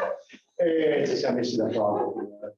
E dicevo, quindi partiti da due coordinamenti diversi e adesso però non va più avanti.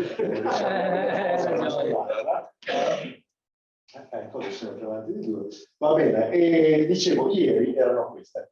Le DMO, quindi, che sono organizzate su Verona, non solo su Verona, ma su Verona come tavoli di confronto e quindi con un'operatività, capite, direi quasi nulla nel momento che ci sono stati, perché grandi tavoli, grandi discussioni, grandi strategie, grandi progetti, ma mancava poi la messa a terra di questo progetto. Quindi grande processo di aggregazione. Noi come Camera di Commercio abbiamo iniziato soprattutto sulla parte gialla nei primi anni, quella di DMO Lago di Garda. Siamo riusciti a mettere insieme tutti i 21 comuni, non solo quelli che direttamente si affacciano sul lago, che è questo bianco, abbiamo un po' sempre per farvi stare attenti per tutti i colori, non è azzurro ma è bianco il lago, ma anche quelli dell'entroterra, quindi tutta la zona del Garda Valle, quindi quei 21 comuni lì, e poi non abbastanza, ma finora 46 comuni della parte restante. Quindi partendo dall'inizio in cui si diceva ma prendiamo solo le cittadate, eccetera, poi c'è stato l'allargamento, siamo arrivati a 46 comuni delle altre zone, degli altri marchi d'area che abbiamo visto. Naturalmente puntiamo a raggiungere anche gli altri 31 comuni, con qualche difficoltà sia a livello di DMO che fondazione, perché qualche comune piccolo che naturalmente non ha il turismo come primo settore di attività, di valore aggiunto, eccetera, magari fatica giustamente un po' a comprendere la bontà di questa operazione, ma con il presidente della fondazione, il nostro componente di giunta Paolo Arteglio, di stiamo praticamente partendo tutti i 98 uno a uno, e quindi stiamo convincendo sindaco dopo sindaco della bontà dell'operazione e ci stiamo riuscendo, quindi bravo soprattutto Paolo, direi, su questo. Siamo arrivati anche per fare sistema e squadra in questo senso ad avere, grazie anche alla disponibilità del Comune di Verona, ad aggiungere che ci fosse un coordinamento unico della Camera di Commercio su tutte e due le DMO, in maniera che il processo potesse andare più spedito, e il processo poteva andare più spedito in che maniera? Mettendo a terra, ho usato questo termine prima, e quindi rendendo operative tutte le bellissime chiacchiere, bellissimi progetti, bellissime strategie che c'erano nei bellissimi tavoli di confronto, che però rimanevano sospesi per aria. E lo dico adesso ironicamente, ma in realtà vuol dire che c'erano delle idee veramente valide, quindi c'è un territorio che crede in un progetto, però bisogna dargli uno strumento per raggiungere questo progetto. Allora cosa abbiamo fatto? Perché la fondazione di partecipazione? Non è che ci siamo svegliati una mattina che abbiamo deciso fondazione di partecipazione, che anche noi sì o no sapevamo esattamente come funzionava, naturalmente ci siamo fatti assistere da un legale che ci ha spiegato giuridicamente le differenze. Siamo andati un po' in giro a vedere quali sono le eccellenze riconosciute in Italia e in che maniera si erano organizzate, quindi siamo andati a sentire, abbiamo parlato con Arezzo, abbiamo parlato con Bologna, abbiamo parlato con Treviso, abbiamo parlato con il Trentino Alto Adige e abbiamo scelto una forma diversa da tutti gli altri. No? Abbiamo cercato di prendere il meglio, nel senso che abbiamo creato una fondazione di partecipazione totalmente pubblica, in altre parti d'Italia c'è una fondazione di partecipazione ma pubblico-privata, che ha dei problemi perché per eventuali cofinanziamenti, sempre nello spirito di tutte quelle belle parole che ci diciamo sempre in questi convegni del fare squadra, del fare rete, di mettersi insieme, poi ci vogliono anche i pozza, sentivo che li definiti i soldini, mi sembra all'inizio, quindi i soldini che possono arrivare domani dalla Regione Veneto, per esempio, per finanziare questo tipo di progetti. Chiaro che pubblico su pubblico ci sono meno problemi rispetto a pubblico verso un'entità privata. La prima cosa che ci hanno detto tutti quelli che siamo andati a sentire nelle altre province italiane. E qua ci ho spiegato, capaci di organizzare un molteplici, sono praticamente quello che ho detto, ciascun membro mantiene intatte le proprie peculiarità. Questo vabbè, insomma, ce lo stiamo ridicendo dall'inizio della pandemia, l'abbiamo sentito anche oggi, il turismo per la prima volta dal marzo-aprile 2020, gli operatori turistici hanno visto che non sempre può andare tutto bene, quindi ci sono state delle grosse difficoltà sul bilancio, eccetera. Era il momento giusto, abbiamo cercato quindi di fare il carpe diem, trotteniamo, diciamo che tutto di cuore, ma è un'altra storia, e quindi di cogliere l'opportunità e di parlare con tutti gli operatori. Attenzione, quando dico che abbiamo creato un sistema, e dopo lo vediamo, una fondazione di partecipazione pubblica, quindi la Camera di Commercio socio fondatore e tutti i comuni della provincia di Verona possibili soci partecipanti o sostenitori, non vuol dire che vogliamo non lavorare con i privati della fondazione per tagliarli fuori, tutto il contrario, dopo lo vedremo, vuol dire solo che nella compagine di assetti societari o fondativi della fondazione ci sono i pubblici, ma i privati vengono fuori. Questi sono la divisione, non vi annoio, il socio fondatore è stata la Camera di Commercio che mette i soldini più importanti nell'operazione, lo vediamo, i soci di partecipazione comuni ed altre entità turistiche, soci sostenitori e altri comuni. Cioè siamo andati a guardare le presenze turistiche sempre riferite al 2019, speriamo, ma ci sono buoni indizi che, chiudo la parentesi, che per il 2022 saranno superiori rispetto al 2019, quindi apriremo le bottiglie di Amarone, non di Prosecco, però a fine anno, e qui siamo a Verona, possiamo dirlo, anche se collegati ci saranno sicuramente gli amici della stante parte del tempo che salutiamo, e dicevo, abbiamo suddiviso i 98 comuni tra quelli ad alta intensità turistica, cioè con più di 600.000 presenti, 800.000, scusate, presenze turistiche e quelle di sotto. Perché? Perché facendo una verifica delle presenze abbiamo visto che lo spostamento grosso era lì, cioè c'erano 6 comuni dell'area più i comuni di Verona, quindi 7 comuni di 98 che hanno più di 800.000 presenze turistiche annuali, e poi per trovare l'ottavo, diciamo, comune di questi si scendeva sulle 500.000 circa presenze. Quindi lo stacco grande era lì, per cui abbiamo dato naturalmente importanza diversa a questi due tipi di soggetti, quindi 6 comuni affacciati sul lago, non tutti, 6 degli 8 affacciati sul lago, e i comuni di Verona, naturalmente.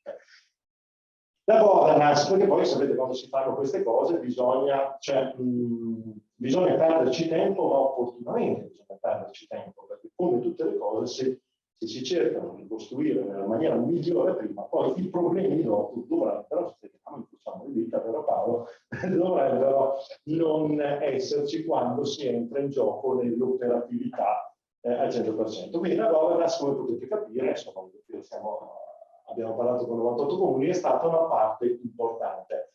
Alla fine si è arrivati ad una mediazione, risparmio, tutto quello che c'è in mezzo, un consiglio di amministrazione di 8 componenti, di cui 4 della Camera di Commercio, e già qui, che è vero, la Camera di Commercio lo sappiamo, è un ente pubblico, però è fatta da imprenditori, componenti della Giunta del Consiglio sono imprenditori, rappresentiamo l'impresa. Quindi è vero che è tutta pubblica, ma è già vero che la metà di cui il presidente parla della governance del consiglio di amministrazione della fondazione in realtà è la rappresentanza diretta della parte imprenditoriale e il Camera di Commercio di Verona ha voluto che i 4 componenti all'interno fossero dei diversi settori produttivi e quindi 2 rappresentanti il commercio e tutta la filiera del commercio, una dell'industria, quindi della grande impresa turistica, e una della parte invece agricola, il mondo degli agriturismi, eccetera, eccetera, in maniera che tutte le anime siano rappresentate. Gli altri 4 invece rappresentanti dei comuni, quindi il comune di Verona che abbiamo visto più di 800.000 presenze, i comuni che ho detto prima superano le 800.000 presenze, quelli della Via Neogana sotto le 800.000 e poi a rotazione, perché abbiamo visto che in termini di presenze contano un po' meno, ma chiaramente andiamo a svilupparle non nei 6 mesi ma nei 6 anni, come si diceva prima, tutti gli altri 4 mati d'anno. Quindi il consiglio dura 5 anni, 5 per 12 fa 60 mesi, se non abbiamo sbagliato a calcolare, ditecelo, se anche rimediamo, 60 diviso 4, 15, quindi 15 mesi a testa si alternano rigorosamente quest'atto l'ordine da notaio quando il 17 marzo 2022 siamo andati a fare l'atto istitutivo della fondazione, anzi è venuto di qua, e la Lessigna quindi è attualmente il primo componente e seguiranno poi gli altri 3, come abbiamo visto, Valpolicella, Pianura e Soave ed Est Veronese. Questa è la parte importante che lega il tutto, perché la fondazione, ho detto, è la messa a terra, il braccio operativo che lavorerà, ma le linee di indirizzo vengono date, eccoli qua, dalle famose 2 DMO, quindi finalmente tutte quelle belle discussioni troveranno una realizzazione operativa e da importantissimo il terzo punto, i gruppi di lavoro per tematismi trasversali. Sono stati inizialmente individuati 6 tematismi su cui verranno creati dei gruppi di lavoro, il bike, il trekking, l'arte, la cultura, il segmento delle famiglie che vedono un gruppo, un target, eccetera, e la parte, non ultima chiaramente, l'abbiamo visto prima guidati, dell'enogastronomia, quindi enoturismo, oleoturismo, e non solo subito la Camera del Commercio di Verona apro e chiudo già un'expertise legata vediamo anche delle aziende presenti nella guida, presenti qui oggi. Sapete che Verona è all'interno del gruppo degli 11 capitali mondiali dell'enoturismo, unica città italiana, eccetera, eccetera. E dicevo, all'interno di questi gruppi di lavoro per tematismo, chi ci sarà?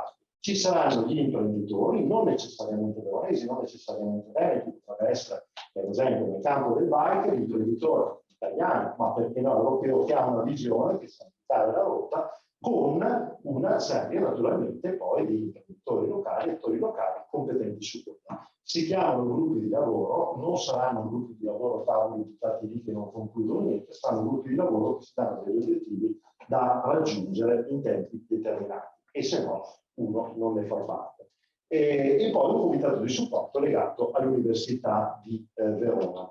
Il quanto, chi finanzia questa, e poi la domanda esatta, chi dà i soldini in questa fase iniziale? Camera di Commercio di Verona, che all'inizio del Covid ha messo in atto un piano triennale chiamato Leader Riparti Verona di 30 milioni di euro in 3 anni, cioè praticamente abbiamo prosciugato le nostre casse, di cui 3 milioni legati a questa operazione, 600.000 all'anno, quindi la Camera di Commercio di Verona principale finanziatore, e i comuni, i 97 comuni, in una quota di 6 centesimi per ogni presenza turistica. Cioè il comune di Lazzise, che è sul lago di Garda ed è il primo comune, anche davanti a Verona, che è il secondo come presenze turistiche nella nostra provincia, contribuisce per 6 centesimi moltiplicati per il numero di presenze turistiche. Attenzione che dico presenze turistiche, non dico tassa di soggiorno, imposta di soggiorno, come la vogliamo chiamare, che alcuni comuni hanno, alcuni non ce l'hanno, alcuni ce l'hanno in una percentuale, altri non ce l'hanno in una percentuale. Questo è un problema dei comuni. Quando siamo andati a parlare con i comuni, ho detto non ho la tassa di soggiorno, mettila, prendi i soldi dall'altra parte se credi del progetto.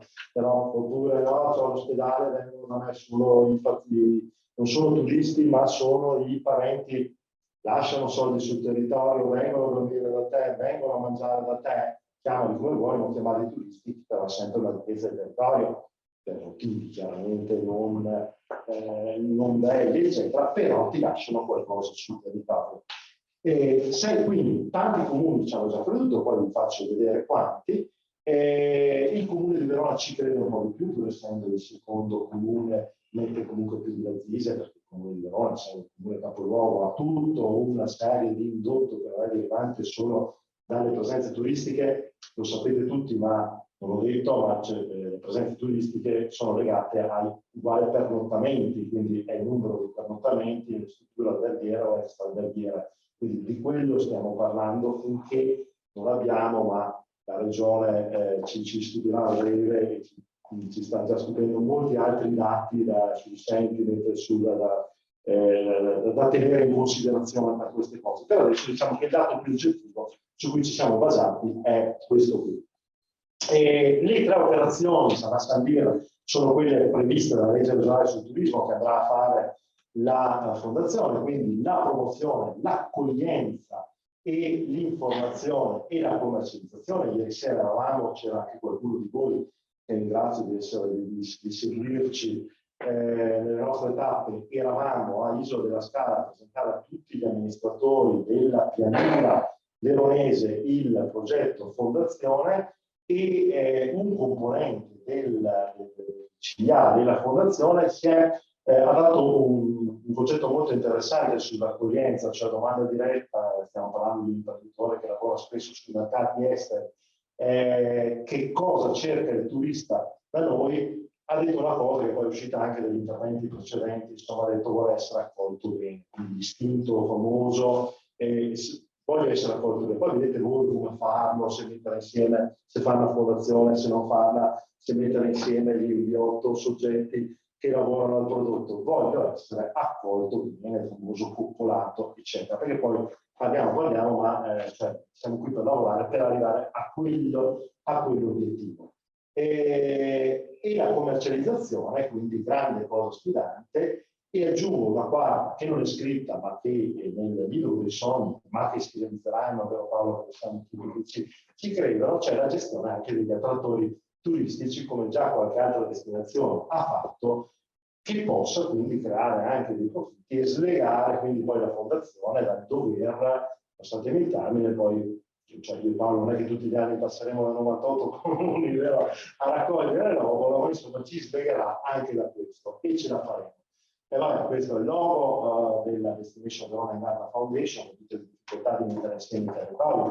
Non vi nascondo che chiaramente ogni territorio, siamo nell'area dei campanilismi, nell'Italia dei campanilismi, per cui ogni territorio ha voluto essere evidenziato. I colori rappresentano in qualche maniera le aree, quindi la pianura, la collina, la Valpolicella, il rosso, scusate, la Valpolicella, le Spigna qua davanti, il lago, l'est veronese legato sempre al verde. E questi sono i comuni che già ci hanno creduto. Sono 64 comuni già aderenti, vedete che quelli gialli sono ormai quasi tutti quelli del lago, la Valpolicella c'è tutta, quella rossa, la Lessigna manca un comune e quella arancione sopra. Stiamo lavorando un po' di più, ma come ho detto sono territori meno vocati finora turisticamente e anche più ampi come uno dei comuni sulla pianura, che quella cittadina naturalmente, e sull'est veronese che quello verde. La cosa positiva è che questi 64 comuni sono sì 64 del 98, ma rappresentano il 91% delle presenze turistiche, per cui insomma il grosso c'è già. Poi naturalmente il nostro obiettivo, perché ripeto, non ci accontentiamo, è di averne 98 su 98.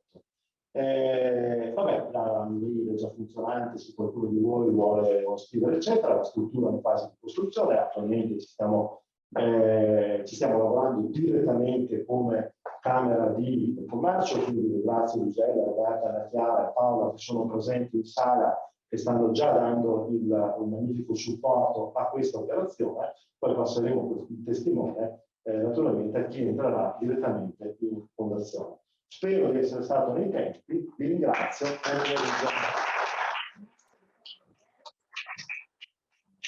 assolutamente nei tempi, è estremamente interessante, quindi il progetto pilota è veramente molto molto interessante.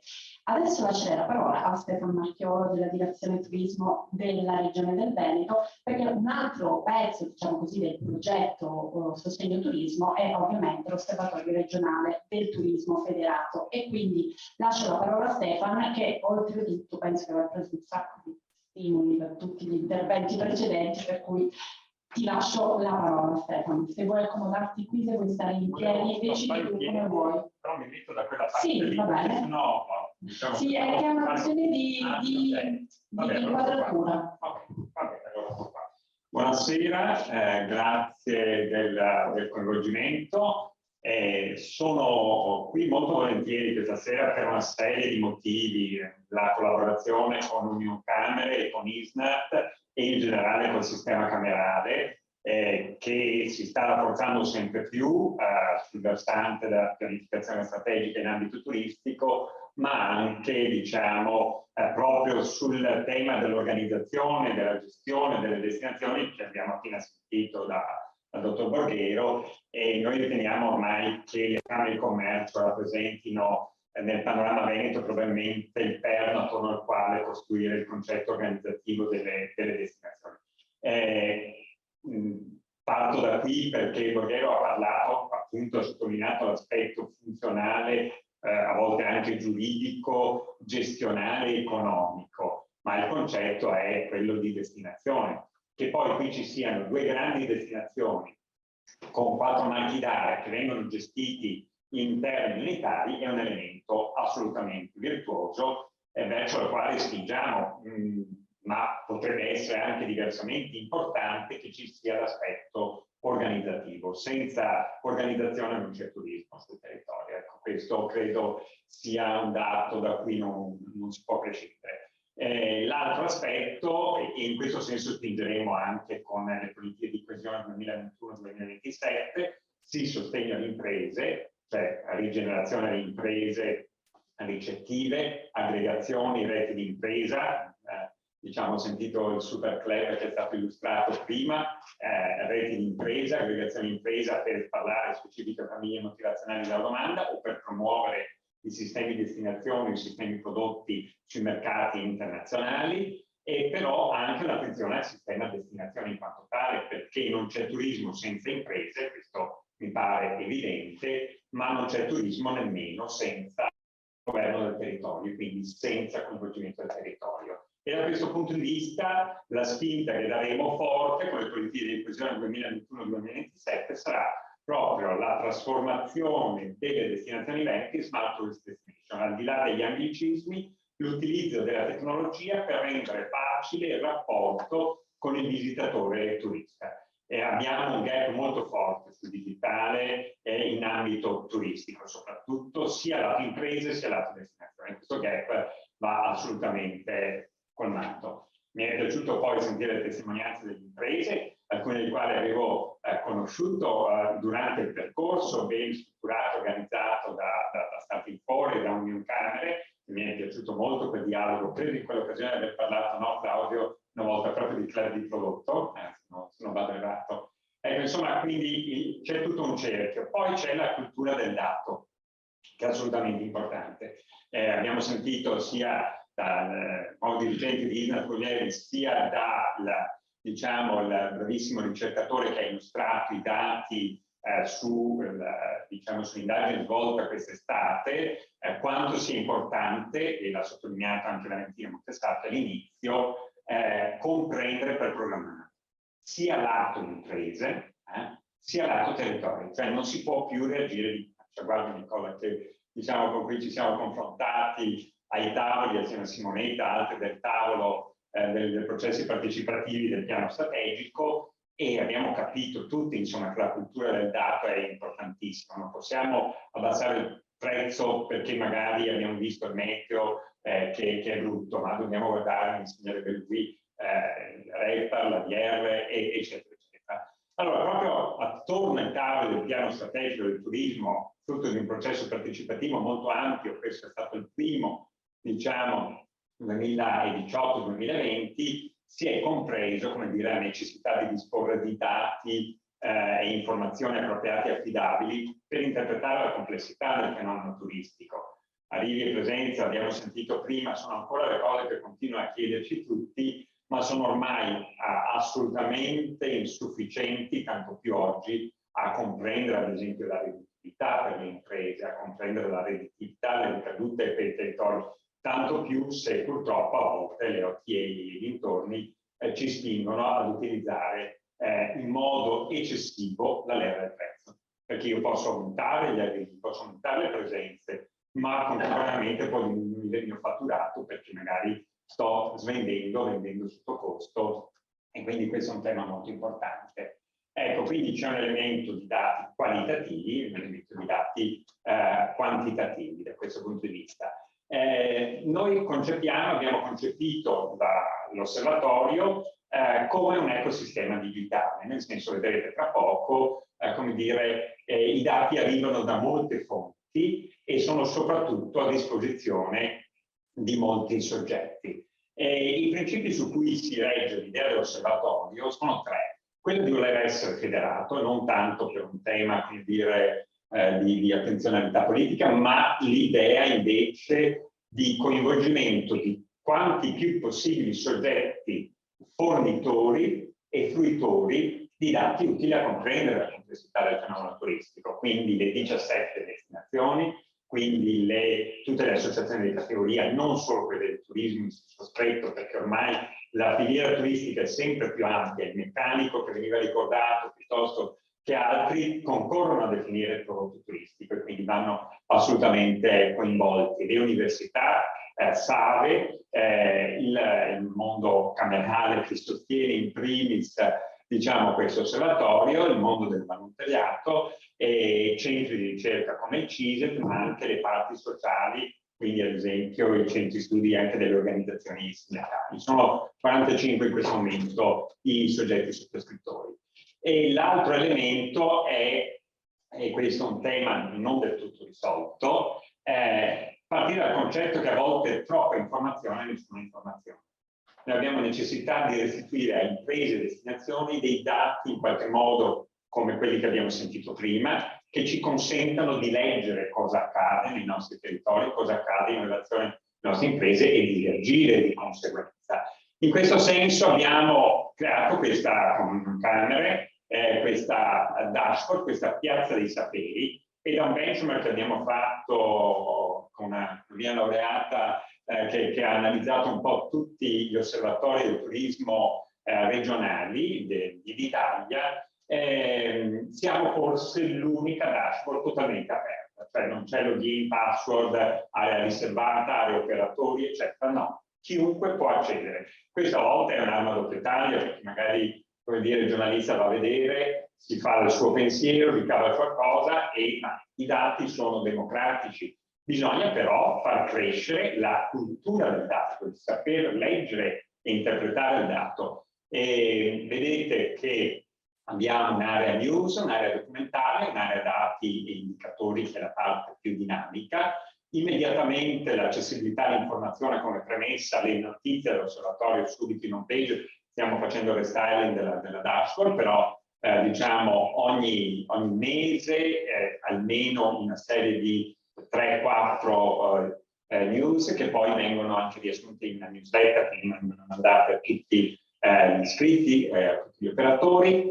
La collaborazione con Union Camera è fondamentale, non tanto non solo sull'aspetto economico, che pure è rilevante. In questo momento l'osservatorio è retto economicamente da Union Camera e Regione del Veneto, ma perché il centro studi di Union Camera collabora, ad esempio, su tutto il tema delle indagini, quelle sul fatturato, l'indagine congiunturale, indagini su occupazione, indagini sugli investimenti delle imprese, focus periodici, e in qualche modo poi vedremo nell'area documentale includiamo anche indagini come quella che abbiamo ascoltato e descritto oggi. Ecco, questa è l'ultima indagine congiunturale che Union Camera ha ripreso a fare da un paio d'anni a questa parte su servizi, commercio e turismo.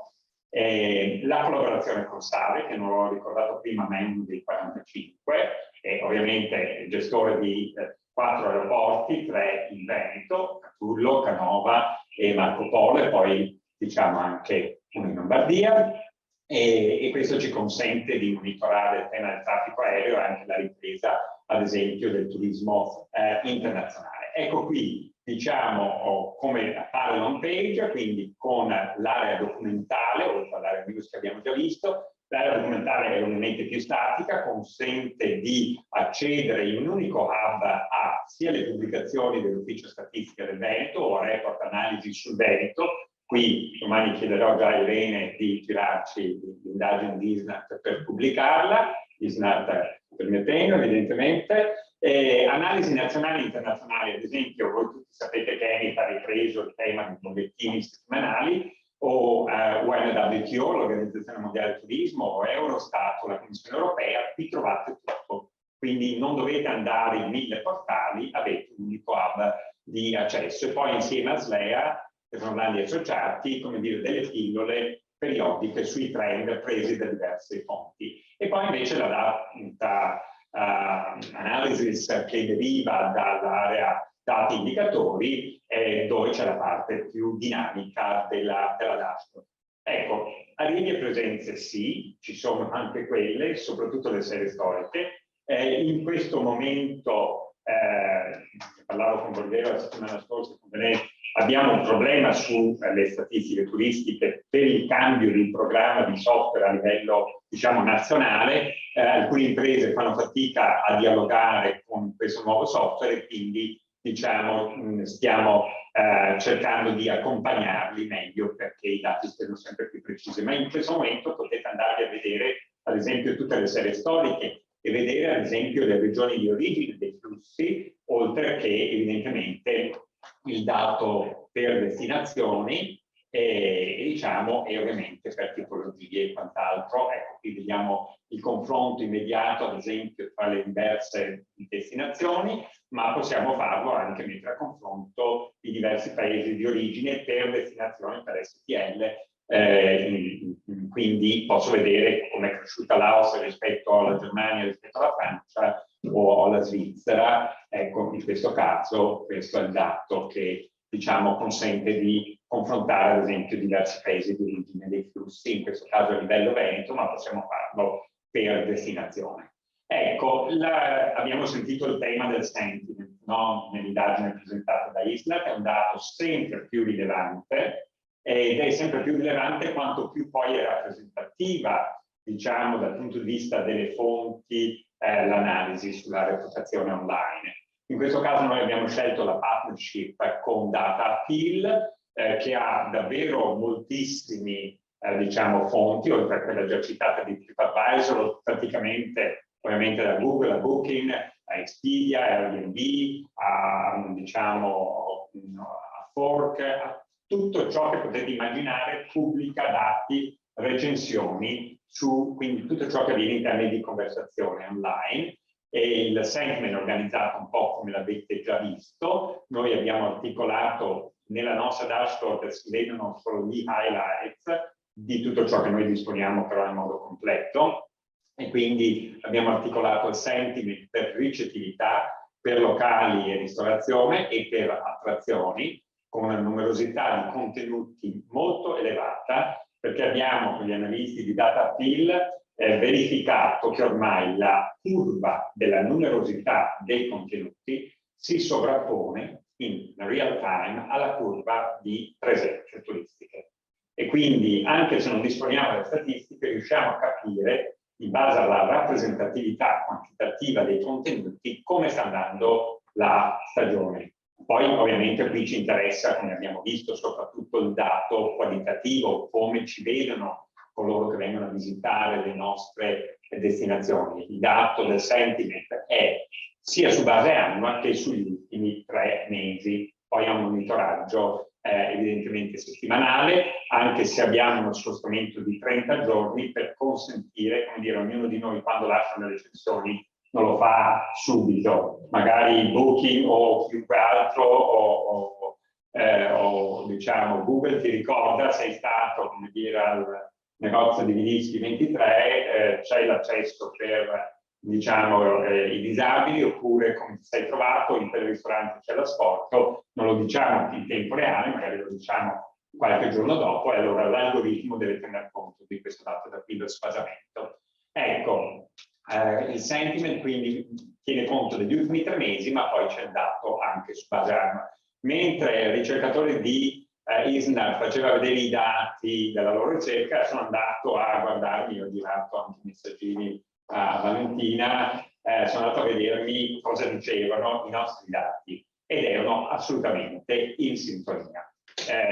E diversamente dal resto del Veneto, sul Garda il dato sul ricettivo è complessivamente più positivo che il dato sulle attrazioni, come in qualche modo veniva detto dalla ricerca. Va anche detto che sia la ricerca che il sentiment che ho fotografato io poco fa riguarda gli ultimi 3 mesi, quindi il periodo più congestionato dell'anno, dove chiaramente la qualità dei servizi può risentire. Infatti sono andato a vedermi anche il dato medio sul sentiment ed è superiore per la ristorazione e per la ricettività all'85%.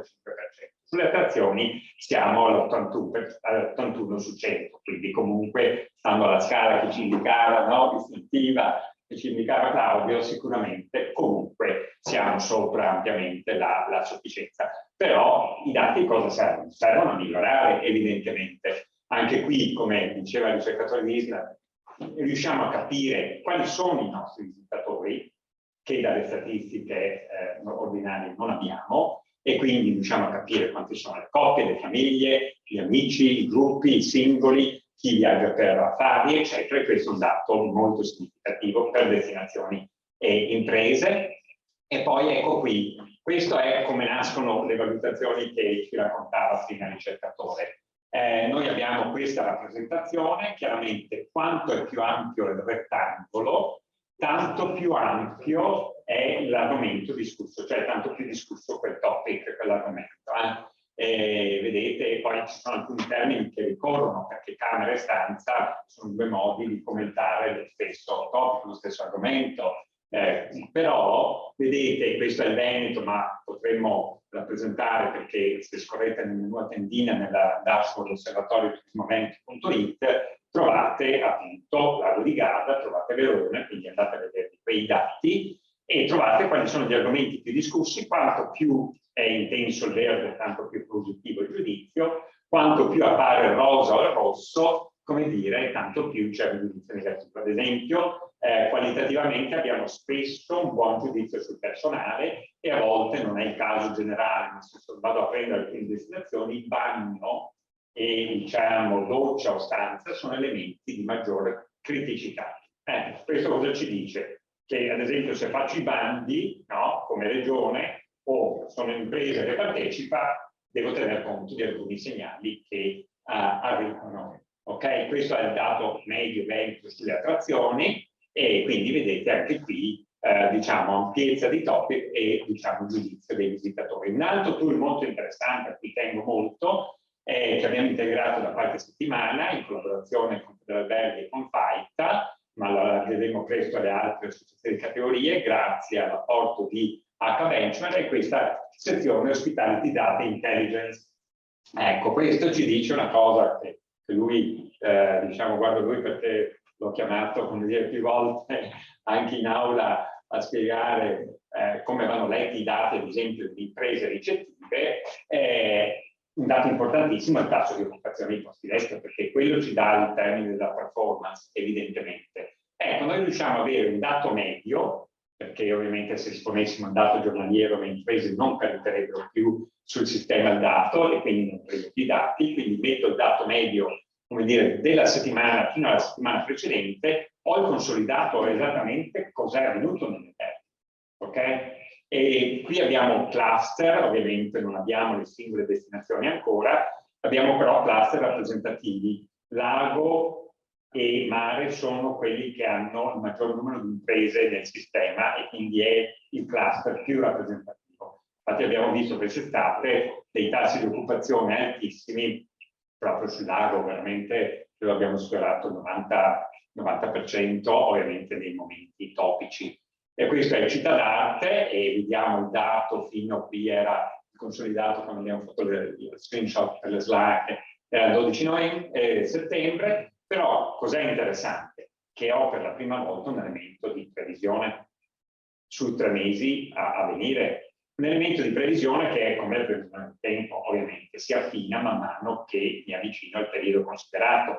Perché? Perché chiaramente le prenotazioni sono sempre più last minute, il metodo dei tedeschi che ancora prenotano con un certo anticipo, però avere già il conforto che diciamo, il tasso di occupazione è ben collocato anche nei mesi di ottobre, o per le città d'arte sicuramente in crescita, è un dato importante da comprendere, da capire, insieme agli altri dati, ad esempio all'ADR, all'average daily rate, quindi al prezzo medio, al REFPA, cioè il ricavo medio per camera disponibile, o al ricavo medio tenuto conto dei servizi. Ecco, questo consente, ovviamente chi aderisce come impresa questo dato ce l'ha già rispetto al suo contesto di destinazione, ma questo serve anche a camere, a destinazioni, a Regione Veneto per capire davvero la ricaduta. Poi c'è un'analisi più sofisticata all'interno di questo dato perché riusciamo a capire quali sono i canali di vendita. È una cosa che facciamo già con l'analisi della congiuntura di Unioncamere. Una delle cose che chiediamo sempre come focus è quali sono i canali di vendita e quindi capiamo ad esempio che rispetto al passato diciamo il ruolo delle OTA, Booking e dintorno sta un po' calando e sta recuperando ad esempio i canali diretti delle strutture ricettive sia web che offline e questo è un dato significativo. Stanno partendo, qui non c'è, stanno partendo i portali di destinazione che non hanno l'obiettivo ovviamente di fare concorrenza alle OTA, hanno l'obiettivo di organizzare e abituare il territorio a organizzarsi in termini di offerta.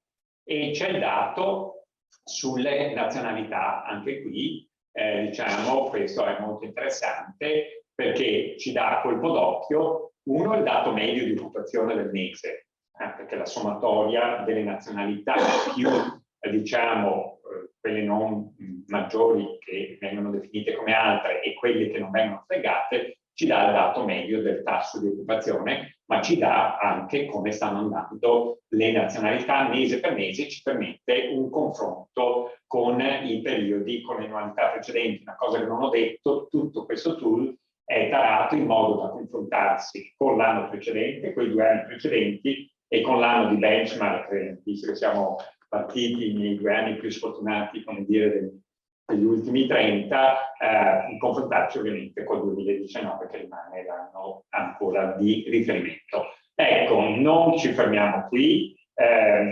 stiamo lavorando con il board dell'osservatorio, con l'università, per diciamo, costruire un modello di analisi integrata dei singoli indicatori, perché i singoli indicatori non ti restituiscono sempre tutto.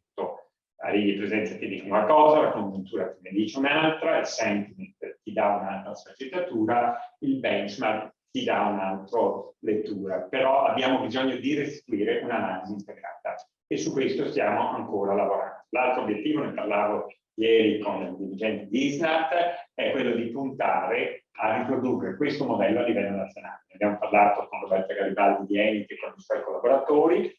Vogliamo far convergere anche il percorso virtuoso di ISNAT con quello del coordinamento regioni di Ministero Turismo ed Enit e creare finalmente un osservatorio nazionale del turismo. Ecco, ma queste cose non devono essere concepite come scatole o come giochi, non stiamo giocando, non stiamo facendo risico, dobbiamo sempre avere presente chi è il destinatario finale di questa attività, cioè le imprese e le destinazioni. Ecco, non dobbiamo mai perdere di vista questo obiettivo. Mi fermo qui, grazie.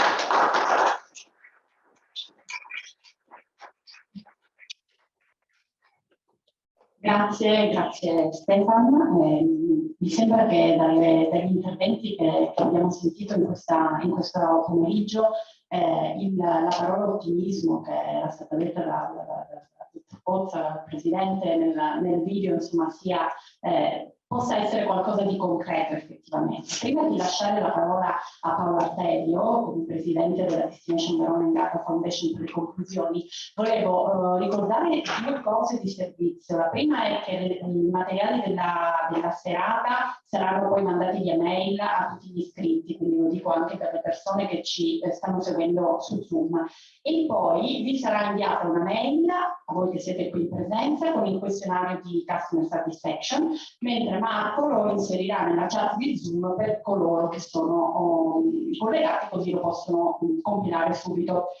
Se ci sono delle domande qui dalla sala o invece nella chat di Zoom, magari qualcuno dei nostri relatori può rispondere in maniera molto breve, perché poi appunto andiamo alle conclusioni e mi dispiace per gli amici che sono collegati in Zoom, noi abbiamo un aperitivo che ci aspetta, perché la socialità della presenza è fatta anche di questo.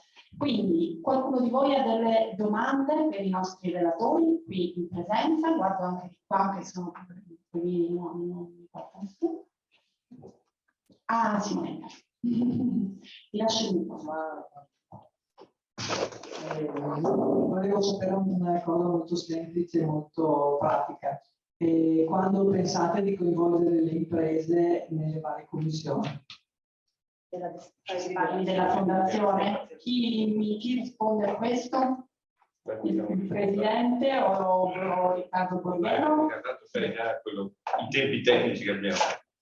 Tempi tecnici, stiamo appunto chiudendo tutta la fase dei fori comuni e delle assunzioni del personale, quindi sicuramente è un percorso che va definito entro fine anno e poi con l'inizio dell'anno nuovo partono tutti i lavori. Naturalmente non vi nascondo, l'ho detto prima, che il lavoro preliminare è stato molto lungo, forse più lungo di quello che pensavamo, però bene, e dopo tutta una serie di norme che i comuni devono approvare in giunta piuttosto che in consiglio, del parere, eccetera. Quindi c'è tutta questa fase del primo anno di startup della fondazione che chiaramente non si ripeterà, che è stata un po' più lunga, quindi orientativamente da gennaio. Grazie. Qualcun altro qui in presenza? Ecco. Grazie. Sì, allora Antonella Del Foro, sono del comune di Sona, consigliere del comune di Sona. Mi aveva colpito un dato che aveva citato il dottor Bazzucchi in riferimento ai canali di comunicazione, in cui poneva la pubblicità rispetto ai risultati insomma, che erano stati analizzati al 3,3%, quindi in fondo praticamente ai canali. Allora volevo capire che cosa si intende in questo caso per pubblicità, visto che anche in internet insomma, traspare, viene pubblicata, viene trasmessa della pubblicità ed eventualmente anche se ci sono dei suggerimenti rispetto al luogo, diciamo così, di promozione e marketing, ad esempio di un'impresa, ad esempio di un'azienda turistica. Allora, grazie. Il dottor Bazzucchi è riuscito ad ascoltare la domanda, visto che era per lei, se ci dà la risposta. Se no, ho ascoltato anche con chiarezza. Stavo solo riprendendo un attimo il grafico che avevo mostrato. Ok, in realtà quello che ci dice, che ci dicono i turisti del Veneto riflette almeno in questa parte, ma credo succederà lo stesso anche nel periodo estivo, anzi forse anche più, riflette la presenza relativamente maggiore di turismo internazionale rispetto alla componente domestica. Cioè il fatto che in media ci siano insomma 2/3 del turismo medio, sia espressione di un turismo internazionale, fa sì che i canali che i turisti privilegino siano abbastanza diversi da quelli a cui in media fanno riferimento i turisti italiani. Questo fa sì che sicuramente internet, ma anche canali come film, per esempio, o pubblicità o pubblicistica specifica, assumano un rilievo che per il turismo nazionale spesso non hanno. E credo che sia appunto una conseguenza soprattutto di questo. Questo implica ovviamente un trattamento anche con diciamo significativamente diverso, no? Tra i segmenti che riguardano di provenienza nazionale rispetto a quelli esteri. Poi a loro volta potremmo magari non con, sì no, in realtà anche con questi dati cercare di capire se esistono a loro volta delle differenze interne rispetto ai singoli mercati, cioè se c'è un comportamento specifico rispetto ai canali di comunicazione dei francesi rispetto ai tedeschi e così via. E questo è un lavoro di approfondimento che sarebbe utile, anche utile, molto utile fare. Bene, grazie. Sì, vuoi chiedere tu? Volevo fare un accenno sul pezzo finale della domanda. Perché i suggerimenti ci sono. C'è una questione di efficacia della comunicazione, di cui spesso si parla molto dipendente dei canali, ma non si parla di come costruire i messaggi. Questo ha un cambiamento radicale. Se il messaggio costruito male non funziona. Anche se ci metti su delle milionate di euro, non funziona. Quindi c'è un tema di investimento nelle competenze. La domanda sì. Così c'è un tema quindi di costruzione del messaggio e oggi le tecnologie che sono andate molto avanti nell'ambito digitale, c'è un forte spostamento al modo di comunicare legato a quello che oggi si chiama principio di conversione. Si sta spostando, ma perché questo si è visto nei risultati, da una comunicazione, come si dice nel marketing, di awareness, quindi di conoscere, esisto, alla comunicazione in conversione, che è legata alla vendita. E dentro lì ci sono delle tecniche, delle modalità di costruzione molto specifiche, che anche, ecco lo devo dire, molte volte le agenzie di comunicazione conoscono poco. In questo quindi abbiate, diciamo così, ancora una volta, la consapevolezza che il mercato sta cambiando tantissimo, è importante andarci a fondo e affidarsi a qualcuno di bravo, ma anche proprio voi prendere un pochino di dimestichezza. Ovviamente non dico diventare esperti, perché è un altro mestiere, ma avere quel po' di consapevolezza, andare a cercare informazioni, seguire qualche corso come quello di Unicamere, parliamo anche di queste cose, per avere in mente quando vi avvalete di un servizio esterno di marketing e comunicazione, sapere cosa andare a cercare e cosa valutare. Ok? Grazie. Mi pare che nella chat non ci siano domande, però ce n'è una in sala. Sì. Benissimo, Paola Tessitore, Fondazione Romanino di Eusebio. E proprio con questa cultura del dato, affinché noi che offriamo un contributo culturale insieme e collaborare in modo più efficiente e efficace, volevo capire se la cultura del dato è una raccolta di dati che poi portano degli indici, portano a un calcolo che ci può raffrontare con altre esperienze nazionali o internazionali, in modo tale che, sapendo quali sono gli elementi che contribuiscono al rapporto, all'indice, possiamo nel nostro piano di attività già del 2023, che di solito coincide un pochino anche a fine anno con l'approvazione del budget o di quant'altro, e mettere in cronoprogramma delle attività che abbiano attenzione a migliorare quel dato in modo tale che se tutti noi nel nostro piccolo possiamo contribuire, allora anche come città, come regione, come 2DMO, possiamo già rivedere l'anno prossimo un miglioramento, visto che non è un giudizio quello dei dati, ma è una valutazione per un miglioramento tutti insieme. Se facciamo rete, però per fare questo dobbiamo capire quali dati vengono inseriti in alcuni indici e su che scale veniamo confrontati per vedere o no. Sì, giustissimo quello che ha detto, è chiaro che ci sono diverse scale. L'osservatorio regionale, appunto, dicevo, non ha l'ambizione di risolvere tutta la dimensione di conoscenza, tant'è che il concetto di federato su cui dobbiamo lavorare sempre più è anche che non si può risolvere tutto con le attività di Unioncamere, di Regione Veneto, eccetera, e quindi i focus di destinazione, come diciamo in questo caso fatto sul Garda, grazie a ISNAT, vanno ulteriormente implementati. Comunque già adesso ci sono alcuni elementi di dati, quelli su sentiment ad esempio, che sono elementi qualitativi ma ormai fortemente rappresentativi, che ci danno alcune indicazioni di tendenza. È chiaro che noi negli highlights mettiamo alcuni elementi. Abbiamo visto l'hotellerie, la ricettività, meglio, per dire molto diversificata, abbiamo le imprese della ristorazione e i locali e abbiamo le attrazioni. E questo ce l'abbiamo per destinazione. Quindi se lei apre l'osservatorio e apre Verona, quel dato non ce l'ha più generico a livello Veneto, ma già un focus. Ripeto, noi esponiamo dei macro dati, delle sintesi, poi quei dati contengono invece degli elementi di dettaglio che con la dashboard di back office siamo in grado di dare. Su questo stiamo ragionando appunto anche con il territorio per capire, senza ripagare i dati, perché l'analisi viene già fatta, quali altri, diciamo, focus, approfondimenti si possono fare.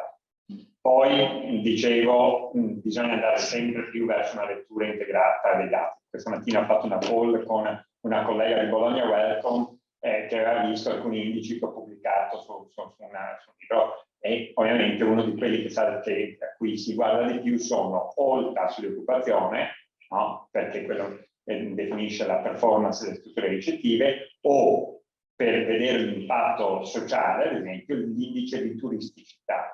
L'indice di turisticità non è un indice di performance, anche se a volte viene letto così, è invece un indicatore, come dire, di pressione del turismo sulla destinazione, perché è il rapporto tra le notti dormite dai turisti e le notti dormite dalla popolazione. E capisci che quando, come Verona o come Venezia, comincia a essere una pressione importante, hai una questione legata anche al tema delle comunità ospitanti. Quando noi avevamo a un certo punto la questione locazioni, e non riguarda più solo Barcellona, Venezia o Amsterdam, riguarda Verona, riguarda la mia città Padova, dove rischi di avere interi condomini che diventano locazioni turistiche. E questo cosa ha come conseguenza? Ad esempio che spelli altro tipo di residenzialità, quella dei lavoratori pendolari o quella degli studenti della popolazione studentesca.